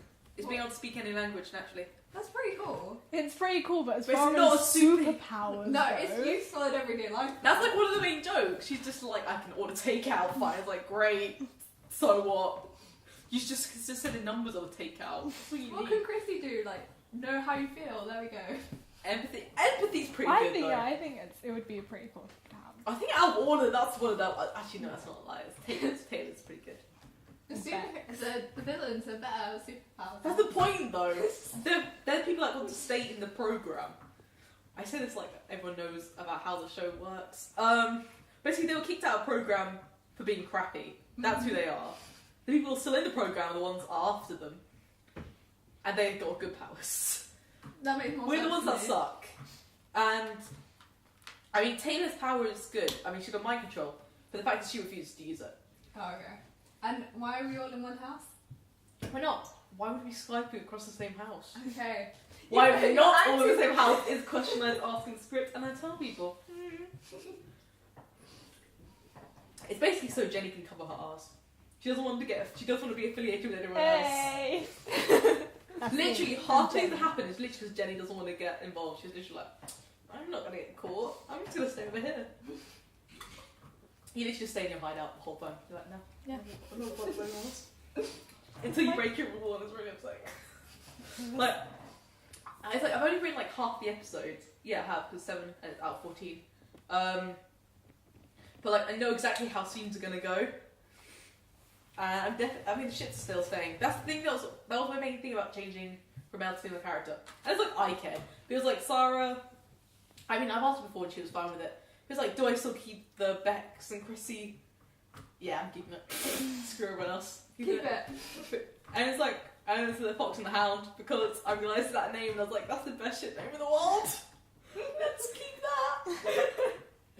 So that's now shit. How does that look? I don't know. I think it's not like. I don't know. I feel like it's gonna be more like the Avengers style, where it's. I think it's more like suggested stuff. But on the whole, most of the Sky messages are gonna be again with people. So, other people on there. So it's gonna be like, people are watching you. You don't want to do anything above the suggested. Just like. So yeah, it's more nodding to it rather than actually doing Also, if Tumblr people are watching it, they'll find shit where you never imagined it would be. Yeah. See, this is the thing we said. We literally want to release it and just be like afterwards saying, do not ship Tintin and Taylor. We're sisters in real life. I'm not cool with incest ships in shows. I mean, I'll let you do it because it shows and all the actors are related in real life. We're related in real life. Do not ship it. I'm not letting you. There's no fan art. There's no fan fiction. No. I mean, sometimes that works. Like with Rooster when people say, I don't want to get this person involved, I don't want this. Like with Kyle, his girlfriend was just like, I don't want you to get involved with fanfiction. And then the whole fandom stopped. We're like, no, we're not going to write Kyle in. There might be a background character, but we're never going to ship them someone else. And same with Billy, like, she's not involved with ships, which I don't think anyone's going to do. She's like 7. Yeah. No, she's 11 now, I think. What? There's an 11-year-old? What? No. She's like one of the main person's daughter. Main person. His main character. Jeff Ramsey's. He's like one of the founding fathers. You need to have a Rooster podcast so you can just get out. Yeah. Out. This is what we're planning to do. I'm so excited. Time coming. This is why you have to let out burst in every single one, because otherwise you're just going to explode, because literally it's 80% of my thoughts nowadays. It's pretty bad. But, so yeah, I was thinking maybe that way, maybe I'll just be like, guys, no, come on. You should anything else, right? There are so many characters in this. 6. 8. There's 8. Two of them. The villains only appear, I think it's 2-3 episodes. Maybe more. I don't think I can do more than that. But yeah, still people do that. So, here's 8 characters. You can't ship one pairing. Do everything else. Just not one pairing. I hope that's the way it just goes. You never know. Maybe people will listen. But yeah, the script's got to go. I've just got to write it. That's why I try to get as many co-writers as possible right now, because it's just so hard to fully write it. What I might do is I might get all the actors in, I might do a hot seating session. I might film some of it and release it after we've done the first series. Because you can hot seat me on anything, every single character, and I'll be able to tell you pretty much anything on them. And I want to get everyone else to that. See, that's what you need to do. You need to write a full report on every character and send it to the actors. I think everyone needs to get to my game level. Yeah. You've got to be able to know these characters inside out. Yeah. But I think that can't happen until I finish the script, really. I don't know, which comes first? The full script or fully knowing the characters? I'd say fully knowing the characters. See, to me, I already know the characters, but it's But that's the thing, if you want to have co-writers, then you need other people to fully understand. We need to have a full discussion, that's why. Yeah, that's why I want to have I want to hot seat with everyone. Sit them down and be like, I'll play any character. I'll build your hot seat for you. You ask me questions about your character or a different character, and I'll answer as many questions about it as possible. I won't be able to fully enact the characters. I made Tintin as Tintin's a very caricature version of me, but it's this is what would happen to me if I went through the traumatic stuff that she did. Maybe, and maybe I think she's a little bit more severe autistic than I am. I think that's the way I wrote it, because she's a lot more references than I am, and it wasn't just because I was doing that just because I wanted to make such a puppety character. I'm all for autistic representation, but for me, myself, I'm pretty well adapted, so if I just did it as me, I don't think it will pick up on it. But if I actually make a character more obvious, then maybe it will be. So yeah, that was J-Words. Back to Marvel. But it's hard not to go into it, because it's about superheroes. Yeah. Link. Yeah, the closest thing I would say to it is Misfits. That's the closest thing I'd probably put to it.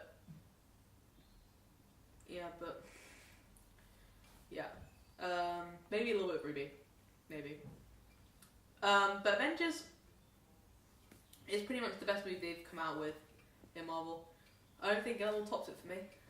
No, it was my favourite movie, but that was the first movie in Marvel I ever saw. So I had Really? Yeah, because me and Hannah weren't really into the Marvel universe. We'd seen things like Spider-Man. You're a one pack. Yeah, we don't separate. It's weird Even though seeing you she's here, She had a family emergency. She's there. She had a family emergency, so Okay. I I didn't ask what, but... I bet you know. I don't. Oh. She knew more than me. She tell her. She's just like, I can't come, and I was like, okay. Yeah, that's why Sophie's empty. So. Yeah, exactly. Also because one of the guesses in here. Mm-hmm. What else like happened? The first time I asked a guest to come, they were like, yeah, I can come, and then it's like, where are they? Yeah, and we watched Avengers. Yeah. And then we just watched every other thing. Fair enough. The only one that would compete for me is... I really like Thor 2. That was my second favourite. What was that? Thor 2. Let's talk about Thor 2. Do you agree with me or not? I do. Okay. It's just Really? kind of Thor 2 is odd. better than Thor 1. I'll Yes, say definitely. that. I don't know how much more I'll say on it. I prefer Captain America movies to Thor movies, and they're pretty much Captain The America first ever Marvel film I saw was Captain America, and that's why I never saw another one until the Avengers. The villain was red. I don't care for Captain America. No, neither at do all. I. Like, I liked him in Avengers. Steve, I like Steve. Yes. He's Yeah. a great guy. Captain America is a completely different story. Can we agree on this now? The characters, apart from Iron Man, don't really work as having their own movie the best when they're actually in a movie together. Well, yeah, because Thor's kind of lame anyway. Yeah, Thor is lame. He is lame. Loki is the best thing. Okay. I think like, Loki is the best thing in those movies. Loki is the best thing in those movies, but I wouldn't go as far as saying Thor is lame. You know who's lame? Jane Foster. No, she's not. She's very Odin lame. is the lamest person ever. Odin, okay, forget Odin. Yes. But I can't stand Jane Foster. I cannot stand Jane Foster. Replace Jane Foster with, what's her name, Darcy? I love Darcy, no, Darcy but because Darcy she's and pandemic. Thor wouldn't work. But No, Darcy is and Thor amazing. wouldn't work. But Darcy would I'd rather Darcy with Loki. I'd rather exactly. Thank you. That's pairing worth it, you know? It is. It is. It's because Thor is just so... He's so one-dimensional. Like, they can do as much as they like to him, but you can't help the fact that he's all muscles, no brain. But then at the same time, I don't know how well Loki would work without Thor. Yeah. You do need them together. I mean, Loki, there's no way Loki could even be an anti-hero. Because he's meant to be chaos, you know? He could not be a hero, but he's far more interesting than Thor. Maybe they could have done a bit of Loki, making him almost like Tony Stark, whereas like the whole anti-hero thing, but Tony Stark's a good man, even though he may not seem that way. In the words of Lestrade about Shulk, he's a good man, one day he'll be, he's a great man, one day he'll be a good man. I think that's the kind of the Tony Stark thing. With Loki, it's not, he's never going to be like that. Yeah. He's a great character, but he would never be a hero. I think the problem with Thor is like he's too good. He just chooses. He's the right- perfection, Yeah, and that's the problem. he's so lame, and he likes his father, even though his father is just an idiot. I think they should have done something deeper with Thor's character, but he's not enough. There's not enough angst in him. We need some more angst. See, I was telling you guys, I was telling you, and you were like, no, but I said, and you said no. When was About this? the angst. When you were like, oh, I don't like characters that are all angst, and I was like, No, that's all angst. Like Batman. yeah, but imagine. He's literally never been Like over. Harry Potter, he was Listen, like- imagine. Yeah. Imagine. He was a bit sarcasm as well. Yeah, he was good. No, but- Imagine the god of thunder being all angst. Okay, once again, I'm gonna go back to the Avengers thing with Rooster Teeth, alright? Michael as the god of thunder was really good. Because he was angry, but he tended to love saying puppy around Kevin. Not gonna lie, that was a favorite thing ever. Obviously his name was Mogar in the real world, in his world. Excellent choices there. Some big voices are better than actual, like, normal writers, and I just get so happy. But, you know, there should have been something else, I thought. There really should have been. Because it was literally... Being in love with Jane didn't do anything. It was like... Maybe people made it seem like such a big thing that he fell in love with someone. It was like, no! He's a character that's built like a hopeless romantic. There was no question in my mind that he was going to be able to fall in love. Like, Tony Stark, it's like, I don't know, though, because he has to get over a lot of insecurities and his own issues. Or Pepper Stark, maybe. she makes it better. But he doesn't have to, he still has it, but he's fighting with it to be with her. But Thor is like, nah, he's got no problems. He's easy to fall in love. And then, like, fall in love, like, 5 days with, like, some random human girl. I'm just like, alright. I just believe that, I mean, I'm all for female characters, but I feel like there was so much more they could have done with the Thor movie. And they could actually given him character, and they didn't let character development because they wanted a romantic plotline. And it's so annoying. It's like, why? These are superhero movies. This is why I say to you, get rid of Jane Foster. I don't think it should be got rid of, but once again, I just don't think that should have been the main. But I just don't see what she brings to the table. I think it's important that he had to have connections with Earth. Maybe, fall in love. But it was literally like the only thing that happened in the movie was he fell in love with Jane. Like, Loki had his like whole big story in there, which is worthy of a movie, while Thor fell in love. That's such a background thing to happen. It's basically like Frozen. What? Is it though? How? What are you comparing? Because like. Oh no! I see what you mean. They picked the wrong protagonist. Yeah. Yeah, I see what you mean there. I just really think they should have done something else with Thor. I don't know what they could have done, but make him less happy-go-lucky. In the second film, it's better because Thor's actually a bit angry. He's a little bit pissed now. I mean, Thor 3. Like, it's gonna be all angst. It's actually Thor 3. Yeah. It's gonna be alright, don't worry about that. Yeah, we need to find out what Loki is. Exactly, like the way you think about the way Thor 2 ended. I was really okay to think Loki died in the second movie. Because you didn't really think he died, did you? I didn't. I knew he wouldn't be dead, but I was just like, maybe his character should end here because I don't think Thor's ever gonna be able to develop with the Loki around. Or maybe they should just leave it like Loki is King of Asgard now. Like, I'm just getting bored of Loki's character right now because I love Loki, but at the same time, it's just like you're gonna be stuck in this one frame of self for the moment. You need to be able to develop, and Thor's not developing either. They've got to actually do something now. You know, they've got to move on. They've got to find something else to be interested in. And like Thor 2 was that's why like there's all this talk about them bringing in like a sort of, I don't want to say love interest, but a female counterpart to Loki. I do know what I think they should do. I think Loki should go into his female form for a movie. And we'll watch that. Why do you make Tom Hiddleston too much? Yeah, but like Katie McGrath, imagine. Oh, that'd be amazing. Yeah, that needs to happen. No, it just She's like my favourite person to be the female version of Loki. Yeah. Like, if there's anyone who's going to be female version of Loki, it'd be her. Or, who's the woman in, like, the second James Bond movie? Oh, black hair. I remember, like, 5 hours. I don't know, she's got black hair, like, perfect green eyes. And I'm like, okay, you must be good too. But, like, I mean, you've got someone who can actually, like, shape it. And all he did for, like, the last movie was, like, just change slightly into, what, Sif and Captain America? And the Guard. Oh my god. And Odin. Okay, there you go. Okay, yeah, but I just want him to, like, he actually has multiple forms of himself, not just stealing other people. And it's like, I want to see that. Please. Give me female Loki. Please.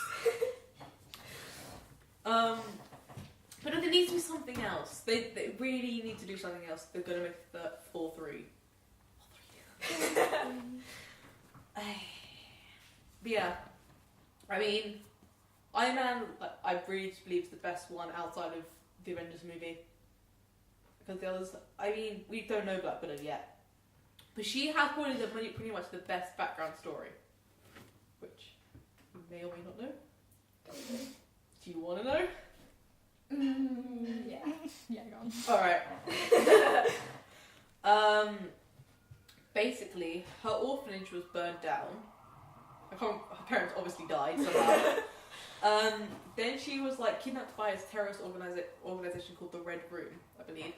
And she was trained into an assassin, but believing she was a ballet dancer. So I think they kept her drugged up and stuff while she was a kid. So she used to believe that she was being a ballet dancer, but actually she was becoming an assassin. And I think that's what, like, if you've ever seen Serenity, River Thames sort of based on, because she has those elements. But yeah, that's why Black Widow's like so graceful and stuff. And if you see her fighting style, there's a lot of just like dance elements to it. And I mean, they didn't do too much of it in the movie, but I hope they do that in her own movie. I mean, she has like, and then she breaks out of that. And because of that, she only knows how to be an assassin, and that's why she ended up killing a lot of people, but she didn't know really where to start. And that's how she like met Hawkeye and stuff. And I'm like, that's a great story. That'd be really cool. That's a really good one. It's better than I was shot by super serum now I have muscles. Or I was caught in a gamma radiation thing, now I have superpowers. Iron Man, that's fair enough. I'm a genius and I made stuff. I guess it's alright. But he had the full getting kidnapped and having to create the suit. And then, I mean, I think his one is one of the best ones because he had a full character for development. His character didn't stay the same. It was literally like, he was a shit dude who had in a situation and then became better and just keeps getting better. Well, it was like Captain America. He's such a good guy. He started a good guy. Then all this stuff happened to him. It just he stayed on the same level of good, really. He didn't really improve. I'm like, alright. Okay. Yeah. But I mean, the others, like, there's not much of a character change, is there? Thor. Slightly angrier. Angrier. I've sometimes seen Hulk. I'm pretty sure he got a lot angrier, but It's like a...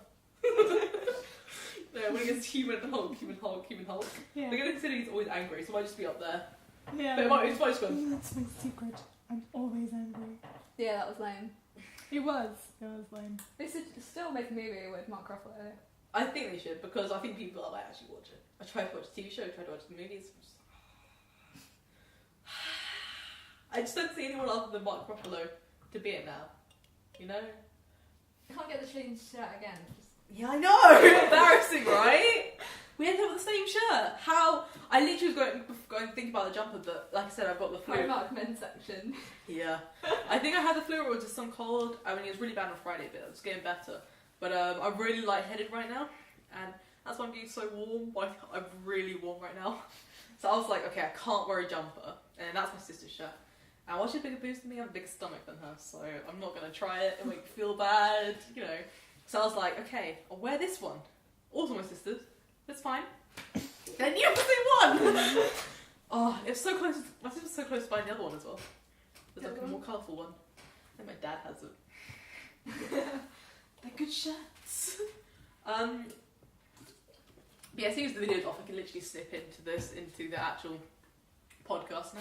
I don't feel bad when we go on breaks and podcasts because I'm the one who has to edit it. So I'm always like, great. I get so annoyed though when the video goes off because video just makes my life easier. Because when there's video, I don't have to find pictures and link stuff. That was so annoying. Welcome to Night Pods. Yeah. It was so annoying Welcome to Night Podcast. Literally like listening to it like, oh my god, why? We fucking mentioned something else! I had to find a picture, put up. Because it's not even just that, it's like you have to Google it, find the one you want, find the actual source link, which it never is. And then you have to be able to import the picture, put it in the right second, and then I have to put the Tumblr link there, get the right one, post it in. And then you've done that, and then you click play. 5 seconds later, you'd be talking about someone else. I'm like, why let's do this all over again? And it's so frustrating. When it's just a video podcast, I just skip a load of it. I literally like every 10 minutes I'll listen to. And then any major subject there, I'll talk about. Anything else I remember about us talking about, I'll try and link in. But most of the time we don't talk about big issues that I have to link. But when it's not video and I have to fill out the pictures, I have to link all the pictures, and the pictures make it more watchable. I mean, otherwise you might as well be watching on SoundCloud. So, yeah, it's more it's easier. But now it's just when the camera just never goes on that long enough, and it's because my dad didn't get the right battery pack, and we're actually going to go mains lead for it, so it doesn't turn off in the middle of the podcast. So that'd be nice. Like I say, what keeps the microphone alive. Yeah, that'd be good. I can't remember what we talked about before we left. Marvel. Probably Yeah, was what? not Marvel. I remember. Let's be real here. Rooster Teeth were probably involved. Well, you were the last. What do you want? The- No. I sat here for a reason. You sat I there. just want like a handful of sweets, okay? I just ate all the good sweets. All the good chocolates and everything.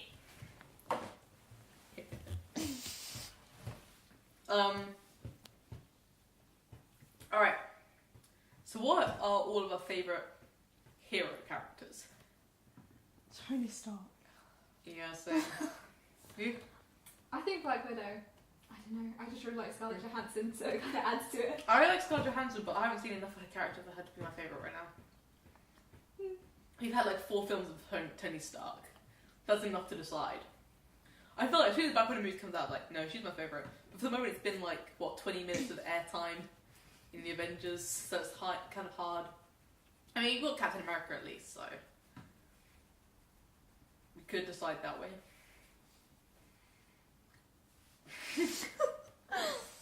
My favourite Marvel character ever is Loki. In case you guys didn't know. I was gonna say favourite antagonist. I don't think there is one as good as Loki though. No, Loki's the best, definitely. I really like all the people in Agents of S.H.I.E.L.D., but yeah, I know the guys aren't that supportive. No. I don't like the villains in the show. I don't think there is a better one that I can think of right now. Green Goblin was terrible, let's be honest. I just get so annoyed when people like superheroes, super villains. There's like one really rich guy who's working in like military stuff and like has like a glider built into science projects well known, and suddenly everyone's like, who is this guy riding in on a glider? Who has the money for this? And there's like one rich guy who's never there at the big occurrence is like, it's not him. Same with Iron Man and like Batman. At least Iron Man comes out with about it. It's like, well, someone's going to put it together anyway. Leading technology in the world. Of course it's going to be him. Yeah. I don't think anyone else in the movie is particularly good. But whatever the hell the black suit thing was, it's not good. I don't think they actually named him in the movie. I'm pretty sure he has a comic book name. I can't remember the name of the movie. I don't think they named him. And there's like the Sandman dude. Who... It's alright, but, I mean, not very good. What happened in the second movie? What? What do I do now?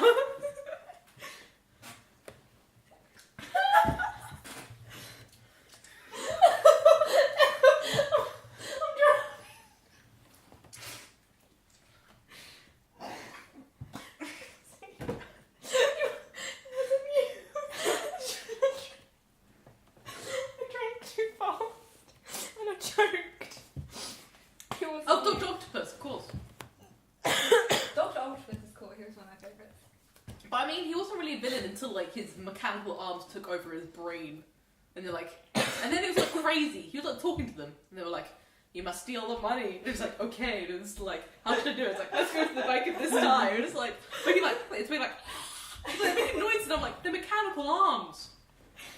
When did they become sentient?" Dear Lord. And then Iron Man villains. I mean, supposed to be him trying to like sort himself out. To be honest. Who was in the second movie? I can't say his name. It's Russian, right? Oh. Yeah. But Captain America villains are the worst. I don't know what's going on in the second movie because I haven't watched it. But the red guy, the first. Everyone's freaking out about Bucky. Yeah. Yeah. And like. You know he's a Bucky. Yeah, because they keep on comparing him to Loki, and I'm like, get out. Oh no, he's not. He shouldn't be compared to Loki, but for a very different reason than you're probably thinking. I mean, in the movies, if you've seen it, right? Captain America. The first one, yeah. Yeah. Well, Bucky's his childhood friend. Yeah. Who dies.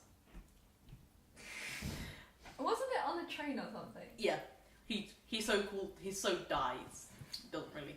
And According movie, to the comics, which is okay. Let's not lie here. It was a really involved fan fiction that brought in a lot of the comic book themes that I learnt about a lot of what happened in Marvel. I was like, thank you for staying actor because I know everything now. Because I knew about the Winter Soldier beforehand. Because I was like, they mentioned that in this fan fiction. I know what's going on. And then I actually googled it and it was correct. And I was like, wow, you did your research. Well done. And apparently he was. It was either the Red Room, the same people that made Natasha into a villain. Is her name Natasha? Is it Natasha Romanoff? Mm-hmm. Yeah. Because she has so many variations. Like, I never know what's actually her name. Yeah. But if it is Natasha, okay. Maybe she had another name before she went to the Red Room. But no, she always keeps names that are like N-R. But it can be like Natalia Romanova and stuff. She keeps like the same lines, but I just don't know which one in it is. Avengers, it was Natasha Romanoff. But I think it just changes occasionally. I don't know. She's an assassin. Yeah, so it's either the people that trained her, or it is the main villains from the first Captain America film. What they called? You know the group. What they called? In what movie? Captain America 1. What's in the Nazis? I don't remember. No, but like they were a group of people that separated themselves from the Nazis, really. And it was like the guy who was red. He was the head of it. Why was The he red Nazis. I know we get that. It's because the serum didn't work and it like burned off his face or something. And it turned that bright red. Look at the Hulk, okay? That's what serum did to the Hulk. Are you not surprised? It's just... I'll never get over that. Yeah, it's fair enough, to be honest. So yeah, it's either the Red Room people, or it's the people from the first movie. But they basically, they train him as an assassin, I believe. They keep him pumped up in drugs and then they put him in ice, like freeze him, and then they set him out on missions, like every 20 years, and put him back in the ice when he's done.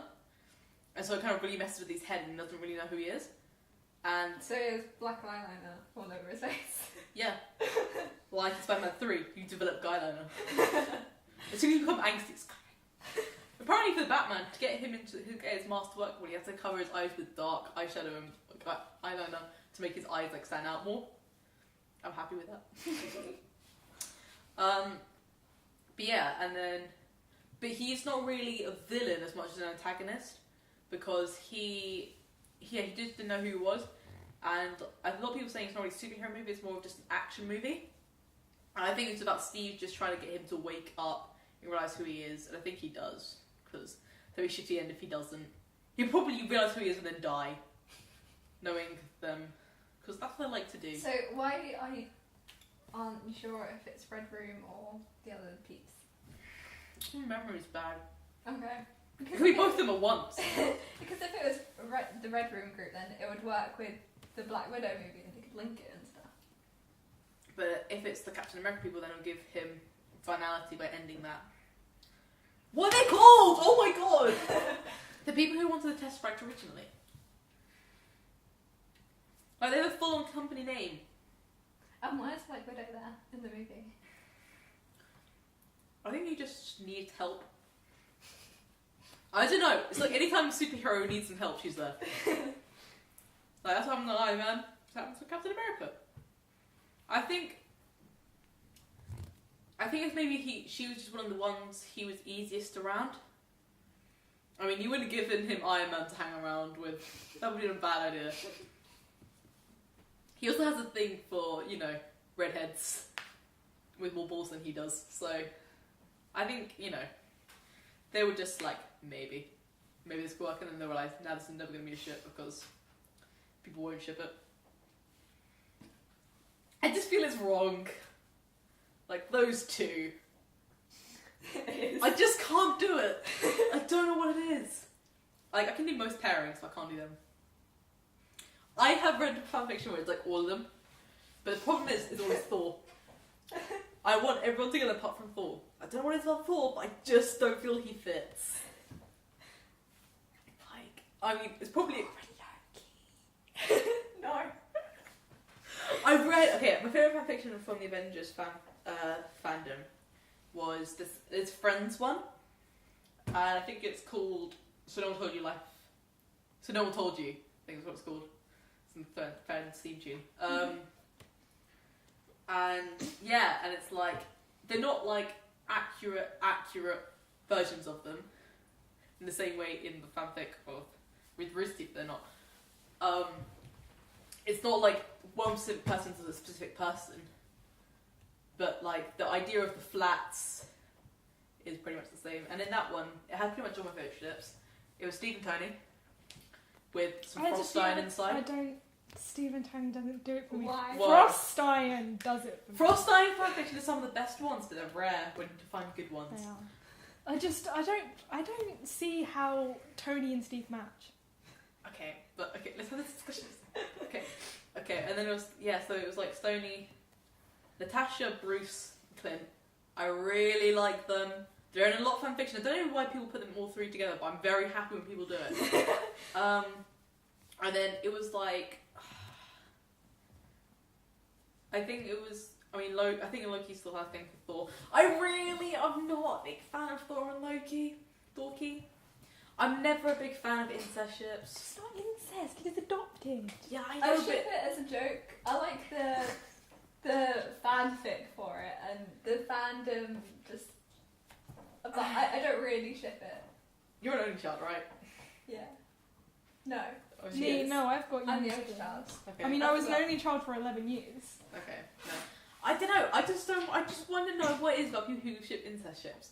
Yeah, but it's not incest Okay, because he's the adopted. ship's like Wincest, okay? I can't even look at that, I'm like, no, stop. Like, I feel like I want people to stop thinking, but it's kind of just like... Have you watched Game of Thrones then? I think you just cringe at everything. Yeah, I watch Game of Thrones, but I'm like, all these people are idiots, and I hate everyone. The people who don't really participate in incest are the ones I kind of like. That's because they don't really want to. It's like Danny. Like, her brother was a prick. Wow, that dude.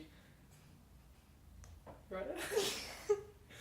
Like, he was just like groping his sister boob, and she was just like... Can I just say, how much have you seen of Game of Thrones? Have you seen that? I bought it. Oh. His death. Best TV death I've ever seen. Thank fuck. I was just like, thank God you're dead. But even like the way he died, it was just so... Yep. But I knew it was going to happen when, like, they mentioned gold. And yeah, I was like, you he's gonna knew die it was going to happen, and it was just like, oh my god. because he's like, I'll give you a crown. It just reminded me of a Hobbit. So they covered the dragon in gold. And it was like, but he threw out because he's the dragon. And also, the actor was in Doctor Who. And Was he? Who is he? Yeah, he was. He's with Family of Blood. Yeah, he was. Oh yeah, the him. Sun guy. He likes playing creepy ass characters. Yeah, in everything I've seen of him, he's creepy. But yeah, I mean, I'm just... Yeah, maybe I have too many siblings, but I have four. There are four of us. I have three of them. But I don't know, it's like, even with Sam and Dean, where I'm like, even though they're so codependent, I literally was, to be honest, like, their dynamic was really awful. Like, Sam and Dean were good as dynamic for like 6 seasons, and I was like, nah. Like, it annoys me so much that Cat hasn't been in the main series, but there'll be Supernatural podcast soon, so I can whine about that. But I mean, that's the biggest known incest ship, pretty much. I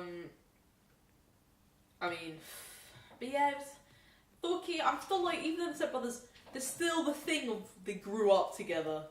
And in psychology, you learn you shouldn't like people if they've been around you since, like, if they were around you before the age of 5. Yeah, but let's be real, Loki's fucked up. Yeah. But it's still like... In the fanfiction world, he doesn't have to be. That's the thing. You don't have to write him like that. I feel too. I find it really hard. Like, I understand, like, wanting his brother's affection and love in such, like, in, like, a brotherly way, because, I mean, he's rejected from most of his family. Thor was his only real connection to the family. I understand that. In the same way, like, I see the Winchester brothers' connection. Like, they're really only there for each other, while one of them has, like, connections outside. They really only really have each other. But they've got to find other people. Like cats. Bring them into the situation. The way I see, like, Loki as a ship is Loki sort of lusting after Thor as more of a rebellion than anything else after finding out he's adopted. So not necessarily a two-way thing where like they're actually together. Yeah. But more like that. I mean, I've read fics and I've been fine with it like being one-sided, but I just can't.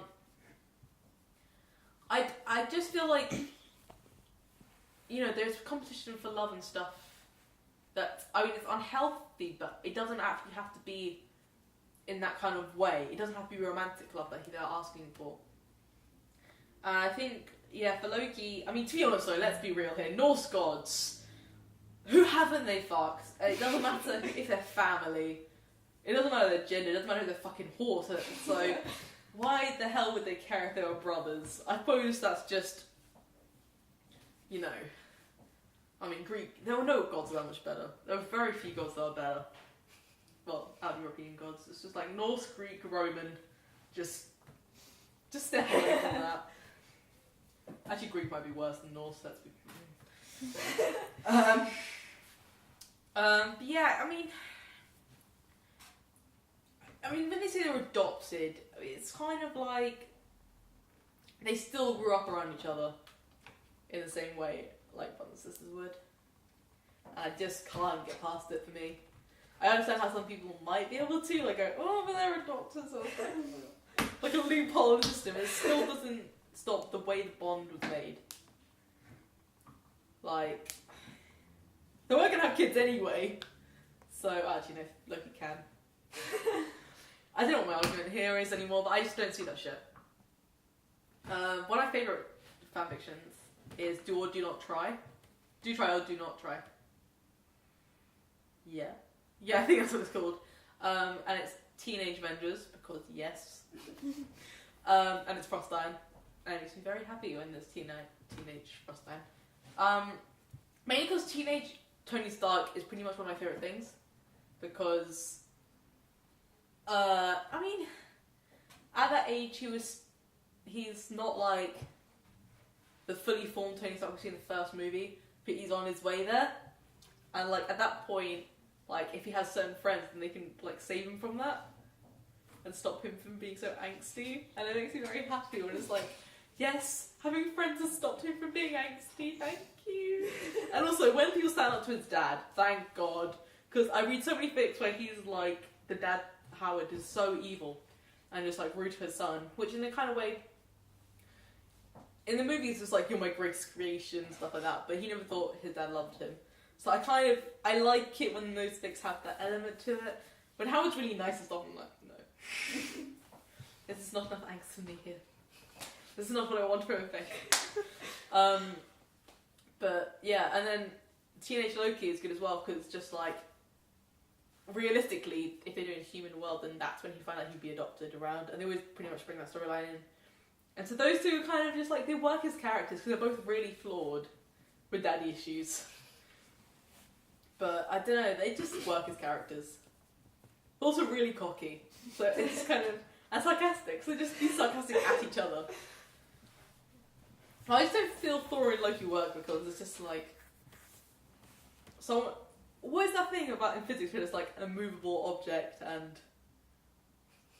No, okay, never mind. Never mind, I'll stop. Alright, what's your favourite pairing within Marvel or Avengers? I'll be quiet. I really like Black Widow and Hawkeye, but you don't know enough about them to really ship it. I mean, you get some of it. And I've read good fics where Natasha's pretty much more of a dom than Hawkeye is, and I'm very happy with those. You have to talk anything to that. Frostine. Okay. Yeah. I've never read any fanfic with Frostine, but it sounds good. You never seem to read fanfics apart from Mpreg, I swear. It's so not true. I've read like one Mpreg and just know about all the others. Liar. We know you. We see you. I see your fic kinks. I only read her fanfic about like less well-known fandoms, because there's less stuff on Tumblr about them. Yeah. So you have to read fanfics about them. Like The Legend of the Seeker. That's good. Camp Pressure's alright. There's only about 5 good fics though. And then I've read them all. I mean, the problem with the bench is that so many of them are sub-dom fics. And they're okay in some... As in, like, the world of sub and doms. Like, you were born a dom, you were born a sub. And, like, you're recognised as either. And I love those stories because sometimes they actually bring in, like, plot to it. Like, you can't achieve certain ranks in the world because it's kind of like another form of bigotry. Like, you'll never achieve, like, a managerial position if you're a sub because no one will be able to respect you. And then, I love this kind of fics because it's like, plot! An alternate universe. Yes, this is exactly what I wanted. It's also why I love hybrid fics because there's ones where everyone's a hybrid, which are cute and stuff, but there's ones where, like, only certain people are hybrids and they're discriminated against. I'm like, yes. I want my characters to be angsty. See, I like my characters way angsty in fanfiction, but not in the shows. Because I know shows will never fix it like I want it to be done, and fanfiction will. They'll sort out their characters. TV shows won't. Movies won't. They'll be like, they'll still have enough angst that we can continue a movie if we want to. But we'll recover a little bit. But fanfiction's like, no, they're happy now.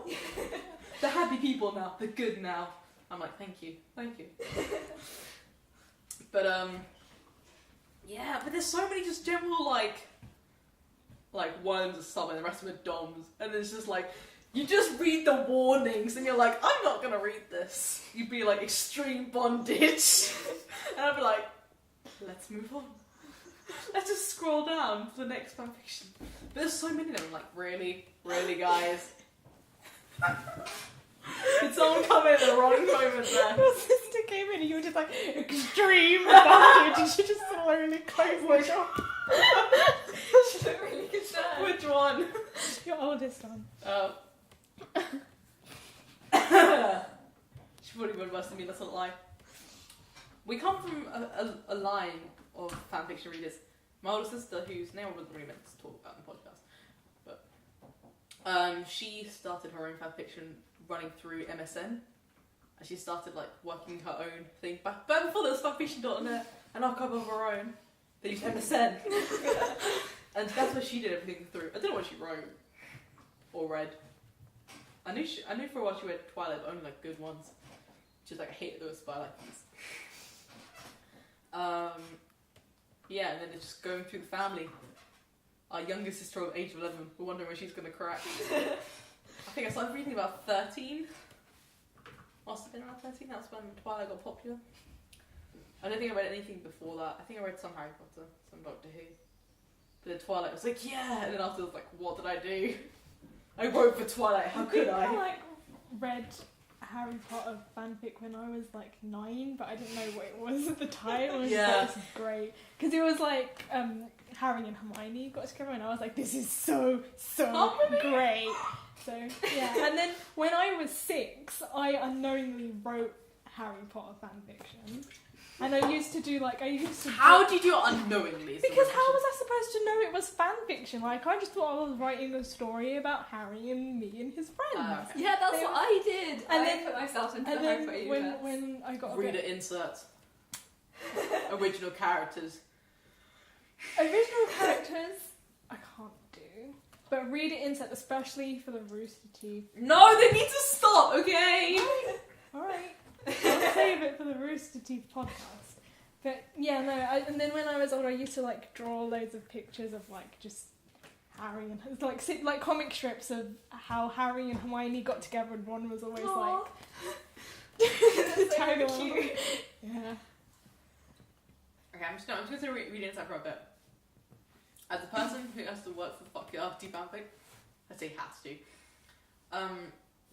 It just annoys me that so many reader inserts. Like, the problem is you can only like half relate. And even then, it's like not your kind of voice. And it just feels really weird. See, I don't know if it's actually weirder imagining your situation than imagining two of the others fucking. I don't know what's weirder. See, but the really good ones are hard to find, but for me, it's like reader insert fanfics. They're not like something that I read as much as I would like other fanfics. It's just more of a like, if I'm feeling upset or whatever, then sometimes it's just like, because people do really nice like fluffy videos that's fixed, and it's just like, it cheers you up. I mean, the problem for me is that it's a lot of them are like original characters, but they become very suits. You know the phrase, right? Yeah. No, okay. You're young to this world. It means when someone tries to make an original character, and they're like the best thing ever. Did you ever see, what was it, the one that for like Harry Potter, and it became a web series because it was so funny? When it was like, God, what was her name? It was something really ridiculous. It was like something darkness, Princess of Darkness with loads of powers. It's basically, yeah, it'd be like breaking an original character into Doctor Who, who's a Time Lord, who's the best Time Lord, who knows everything about the TARDIS, who's a better screwdriver, who's been to a lot more time, and is like older than the Doctor. And it's like, I mean, I don't know if that's the best comparison. I don't know, but like making someone up for Avengers who's like a better superpower than everyone in there, you know, has all the superpowers. It would just be lame. Yeah, exactly, it's lame. It's like, I don't want to read about the best person ever. I don't. Like, that's what you do in your fantasies. You're like, oh, I'm so awesome. I'm so much better than everyone else. And then people write it down, and then I just have a problem reading it.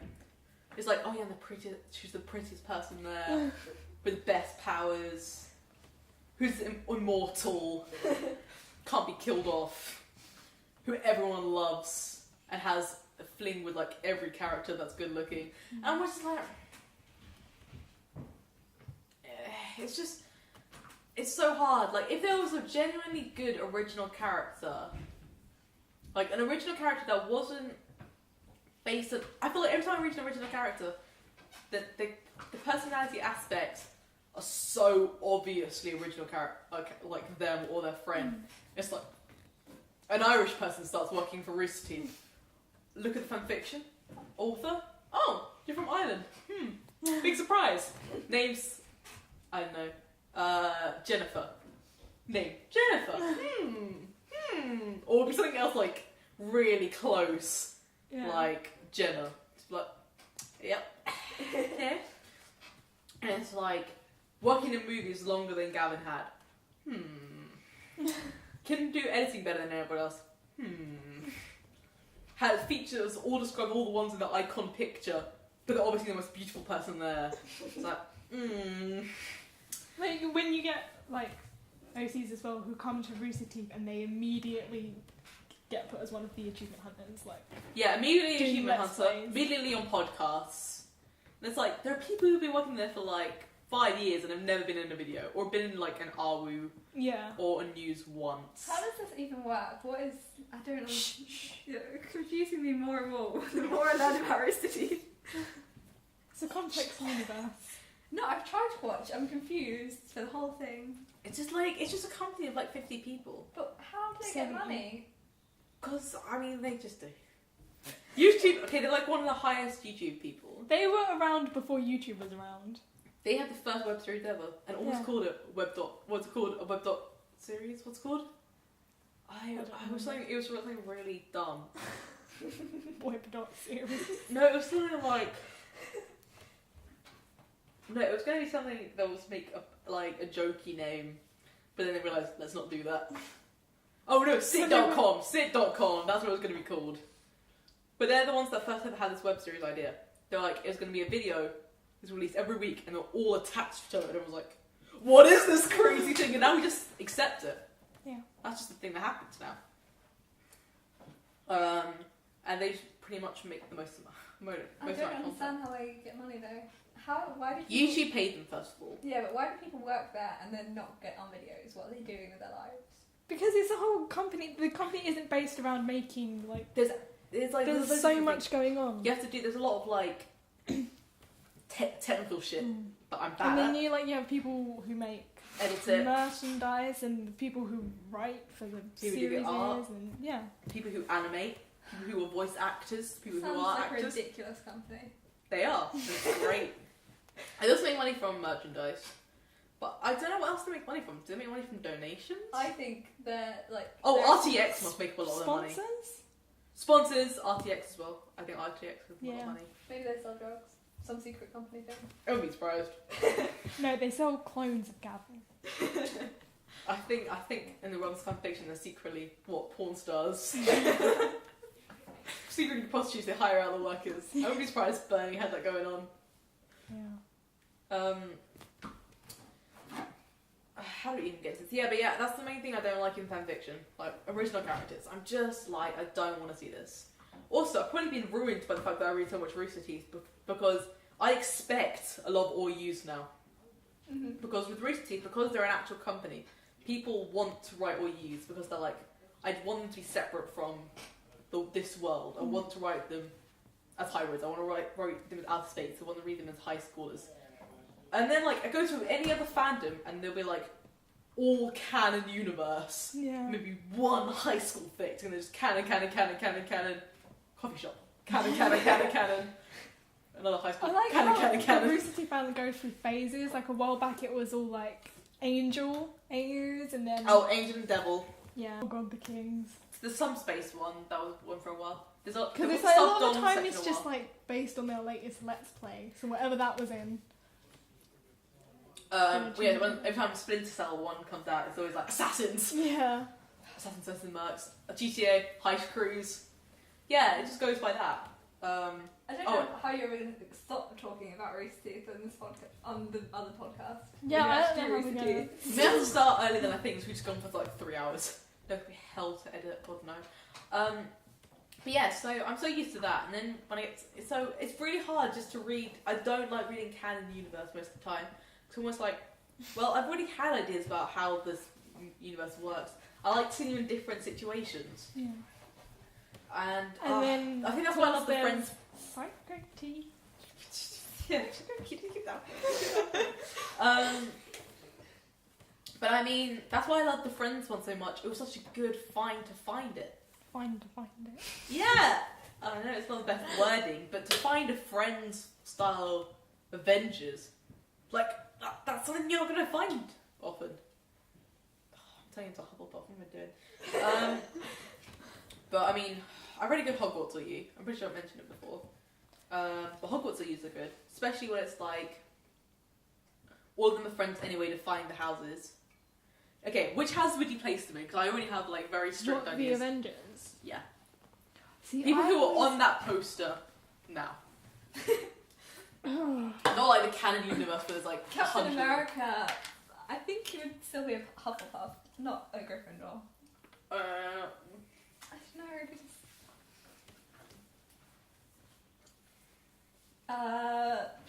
Black Widow. I don't know. It should be Slytherin or Gryffindor. Maybe we should go around the character wise, okay?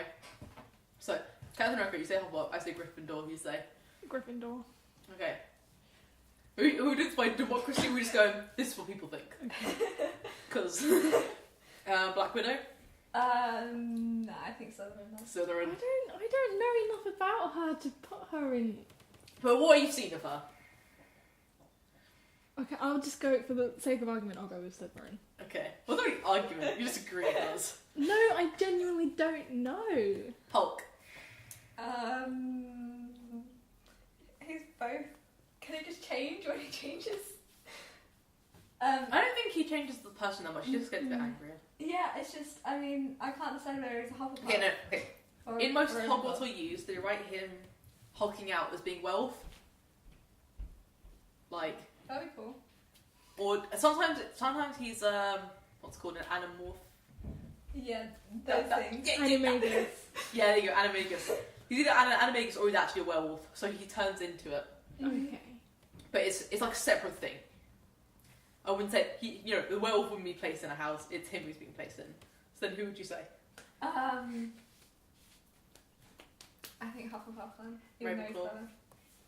Yeah, Ravenclaw. Oh, God. He's really smart and like Yeah. introverted, so that's why I love just it. like everyone in Hufflepuff. That's because you're Hufflepuff, aren't you? Thanks. I can't. We're Slytherins, I believe. Well, I like Who, Slytherin. me? Yeah. Is that what you think? I'm Is that pretty what sure you've mentioned it before. I've never mentioned it before. Okay. I thought I was a Slytherin. I but I feel have like I'm more of a Hufflepuff. I have internal conflict with. What test have you done? I did Pottermore which said I was a Gryffindor. Yeah. Okay. But I've always felt like a Slytherin. Yeah. Pottermore It's a good said, guess. Pottermore said I was a Ravenclaw. So I'm just in 3 houses. I listened to the Hogwarts conversation podcast, but I got like 10 Pottermore accounts, so I could do a quiz each time. So I could be fully sure. Yeah. And it was 9 times. No, it was all the 10 times I got Slytherin. And after Maybe I'll 10 have to make another account just to check. I don't know, but if you thought that I was... They were all early accounts as well. If it gets Pottermore early, that was me. I had to make so many emails. Actually, no, I had loads because I used to be in up here, so you have to keep loads of accounts. But yeah, no, I'm a pure Slytherin, but I just some people are like, oh, you're not evil enough. It's like that's not what Slytherin is. Yeah. They just happen to be evil characters occasionally. But like Peter Pettigrew is Gryffindor. And then what's the dick Slughorn. called who makes people forget things in like the second Oh, movie? Gilderoy Lockhart. He was a Gryffindor, if I'm correct. It was either Gryffindor or Hufflepuff. I don't It know. was something that wasn't. I think it was Gryffindor. He wasn't a Slytherin. I remember that much. Yeah. Why would he be Gryffindor? He's like a coward. Coward. Maybe you're after the sorting hat. Yeah, Peter Pettigrew's not like the bravest of souls, though. Yeah. I don't know. What is the sorting hat doing? It's not very good at his job. Well, Peter Pettigrew might have been like, I want to be in Gryffindor, but I'm a slimy prick. Yeah, I guess if the others were sorted and he already had attached himself to them. Maybe he realised. I mean, he was a bit of a dick anyway, so they probably thought if he was put in Slytherin, it'd be a bad idea because he just turned into more of a dick. So he would just put you in Gryffindor, maybe turn out alright. Bad choice, though, bad choice. But yeah, so which character were we on when we started talking about ourselves? Hulk. Yeah, we did Hulk. I know, yeah. I just feel like he is Ravenclaw. Like he's really interested in the movies and he studies a lot. So Thor. Thor, I think he's pure Gryffindor or Hufflepuff. Yeah. I don't know. I think he's a Gryffindor. Gryffindor. I'm just taking a moment to think. I mean, they're both loyal, but Or he'd be like Cedric Diggory, like. yeah, I mean, loyalty is. I mean, truthfully, while it's thought to be a Gryffindor trait, it's a Hufflepuff and Slytherin trait. Those are the most loyal. And Thor's a really loyal person. I mean, he really won't let Loki go. So, I mean, and then, I mean, those two are meant to have the same upfront style. Ravenclaws and Slytherins obviously have, other ways around things, which is why I'm pretty sure if we said Loki, there is no dispute that he goes in Slytherin, really, is there? No. Oh, maybe slight dispute. I want to put him in Ravenclaw. I'm not saying he's not clever, but Slytherins No, are clever. I know, but I don't know. I see him as Ravenclaw. Because I feel like putting him in Slytherin is like people just do it because he's Loki, like, and because he wears green. So they probably But associate it. it's But not just because he's evil, it's because he's cunning and he's got a lot of the traits that Slytherin do. No, But Ravenclaw's like study. He wouldn't study. He just. I don't believe he's introverted. I don't think. I mean, I'm not saying that all Ravenclaws are, but I just don't think Ravenclaws are the type to stand out in front of a crowd. I can't speak. Stand out in front of a crowd and just tell everyone to kneel.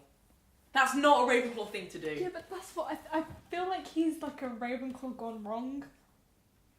I can see that, but I think Slytherin's. I mean, Slytherin's main thing is ambition. What has Loki got other than ambition, really? But he's not very loyal. I'll agree with that. He's not a very loyal person. But okay, I can see your argument. And Loki is smart, but I just don't. But Slytherins can be smart too. In fact, they're often made that way. So I don't know if that's just the final argument for me. Okay, let's just agree to disagree. Because he's either like a pure Slytherin, or he's a Ravenclaw gone wrong. I can see how either one work. Hawkeye. Hawkeye, I literally put Hufflepuff without a second thought. I Slytherin straight away. Really? Really? Which way? Because I feel like there's just stuff going on in there. But he's not possessed by Loki. Huh? But he's not possessed by Loki though. Yeah. No, I don't know. I just see him as Slytherin. Yeah, I That's guess right. he's an assassin as well. So. Yeah. But that's not to say... That wasn't the point of my argument, but I don't know. I feel like he could Hufflepuff's be... always known as gentle, but I mean, they're not. Yeah, That's not a thing that is linked with it. Mm. People assume them to be, but that's not what it means Yeah. to be Hufflepuff. I just think he's got such an easygoing nature that I could believe it. I mean, for me, he's not enough to be a Gryffindor. He doesn't seem like a Gryffindor. Maybe a bit of a roguish Gryffindor. I mean, he's smart, so I wouldn't mind putting him in Ravenclaw, but I think he's just too exuberant, if that's the right word, to be Ravenclaw. If you're writing an AU fanfic for like Harry Potter and Avengers, it would be so much pressure just to put them in the right house. That's always the issue, though. As soon as you've chosen to like even draw art of it, it's like people do like don't agree with this. But I mean, in the end, it's a personal opinion. None of us are Rowling. Rowling even. I always say it wrong. Rowling. None of us have a sorting hat. We can't accurately do it. However, some people will actually say what they... I don't know. If Stanley had a conversation with JK, I came out of saying, these characters are this and this and this, I'd be fine with it. But even like, if she said that, what was it? She wanted Harry and Hermione. Yeah. which should have happened! No, but she didn't really mean it like that. What she meant was, Ron and Hermione would have some issues in the future they'd have to work out. But a lot of couples do, so that's not really the issue. It's just that Harry and Hermione would have suited better, maybe, but that doesn't mean that they should have been together. That doesn't stop Ron and Hermione being in love. But Harry and Hermione were a better fit. I didn't really ship anyone in Harry Potter. For me, it's one of the ones where I'm just like, this is when it was my childhood, and I find it really hard I just like her to tell the story, like how she thinks it should go. Harmony was pretty much my better ship. Once again, it's something I would read in fan fiction, but I don't know if I'd want in the real movies. Yeah, see, that was it for me. Also, Harry and Draco was one that I'd ship privately, but I wouldn't want it to be like a canon thing. The ones that I just really wanted to be canon was Harry and Luna, and yeah, that was cute. Yeah, no, I didn't. In the movies, I didn't ship Ginny and Harry. In the books, I would have shipped Ginny and Harry. Don't get me started on Ginny. Movie Ginny is so much worse than book Ginny. Book Ginny was so amazing, I know. and the movie. I say this because I've only read 3 of the books, but I know just from like, it's just they were different characters completely. Yeah. And they showed some of that Ginny in the movie, but they really didn't do enough of it. Yeah. And it just seemed like she was a lovesick girl who was always waiting for him. And you would think, and then end up seeing with him. as she marries the main guy, it would be an important thing to add. But I like how they didn't kick aside Hermione because she wasn't being in love with the main character. Those 3 are the main characters, and that's just the way it is. And even if Ginny is his love interest, that doesn't make her a main one of the main 3. She's in what they call Silver Trove. She's in the next 3. Yeah, so putting them into houses is a really hard thing because, I mean, any of them are argued. Did we do them all? No, we didn't do Tony. This one is the one that causes the most God. argument. And let's forget what colour's his outfit here, okay? Because you honestly think he's a Gryffindor, you're going to have issues. I don't think he's a Gryffindor. Thank you. It was brave of him to go through that, but like he doesn't really show braveness all the time, and just. I really don't believe he can be Gryffindor. I really don't have. I tried to read him as a Gryffindor once or twice, and it's really hard for me because I'm just like. But I mean, things like that's his tactics. He does think with his head first, but I mean, he goes for his heart first. But I mean, I'm not saying that all Gryffindors are dumb. I'm just saying that is often a trait affiliated even, not affiliated, what the hell is that? Affiliated with being Gryffindor. They're not the smartest group. That's how it's seen. If you're a smart Gryffindor, they're thinking about putting you someone else. Like Hermione. They were thinking about putting her in Ravenclaw, but it was not her learning that mattered most to her. It was like being a good person. I mean, I think he's a Ravenclaw. Tony, what do you think is most important to him? It's really hard, but I don't know what is his true want in life. Why did you both look at me? His true one in life is me? I'll go with that. Hell yeah, well done. Because it can be argued. I mean, is it his intelligence? Because I think he's just a genius, but he was just. It is. I think he's just. Yeah, I think he is just a genius, and that's just how it ended up. But I don't think he's it's his defining. No, I don't think he's and I don't think it's the. I think for Bruce that was the most important thing. Yeah. He didn't want to be this Hulk. He was smart, and that's the most important thing to learn. While Tony, I don't think to learn is the most important thing. It's the thing he likes to do, but I do not think that's his most important thing. And I don't think. I'm tempted to put him in Hufflepuff. I mean, there is that as well. Because I know he's some people might think to put him in Slytherin because he's the way he is, but I don't think that's enough. I think this is gonna sound really cheesy, but I think he just wants home. You know what I mean? For me, it's just his attitude's putting him in Slytherin. But yeah. I'm not saying. I don't think he's a pure Slytherin because. I mean, it's his attitude's very Slytherin, and the fact he comes from a rich family, which I feel, in the context of Hogwarts world, he'd probably be a pure blood. Let's not lie. Yeah. He'd probably be a pure blood who's stuck in Slytherin because the Starks have been in Slytherin since forever. That's what I feel would happen if they put them in that universe. But whether he would fit into but he doesn't fit into the mold because he really doesn't like Howard. And it's the whole Draco thing. It's he wants to follow his father a bit and he wants to be better than his father, but it's I feel ambition is important to him. He wants to be better than his father. He wants to be better than what people think him to be. But he also wants to push people away and stuff. And it's really hard just to place him. Maybe he just wear a suit and glasses and just walk around with swag and not care. That's why he's one of my favourite characters, because he is not a simple man. He is a hard man to pin down at the end of it.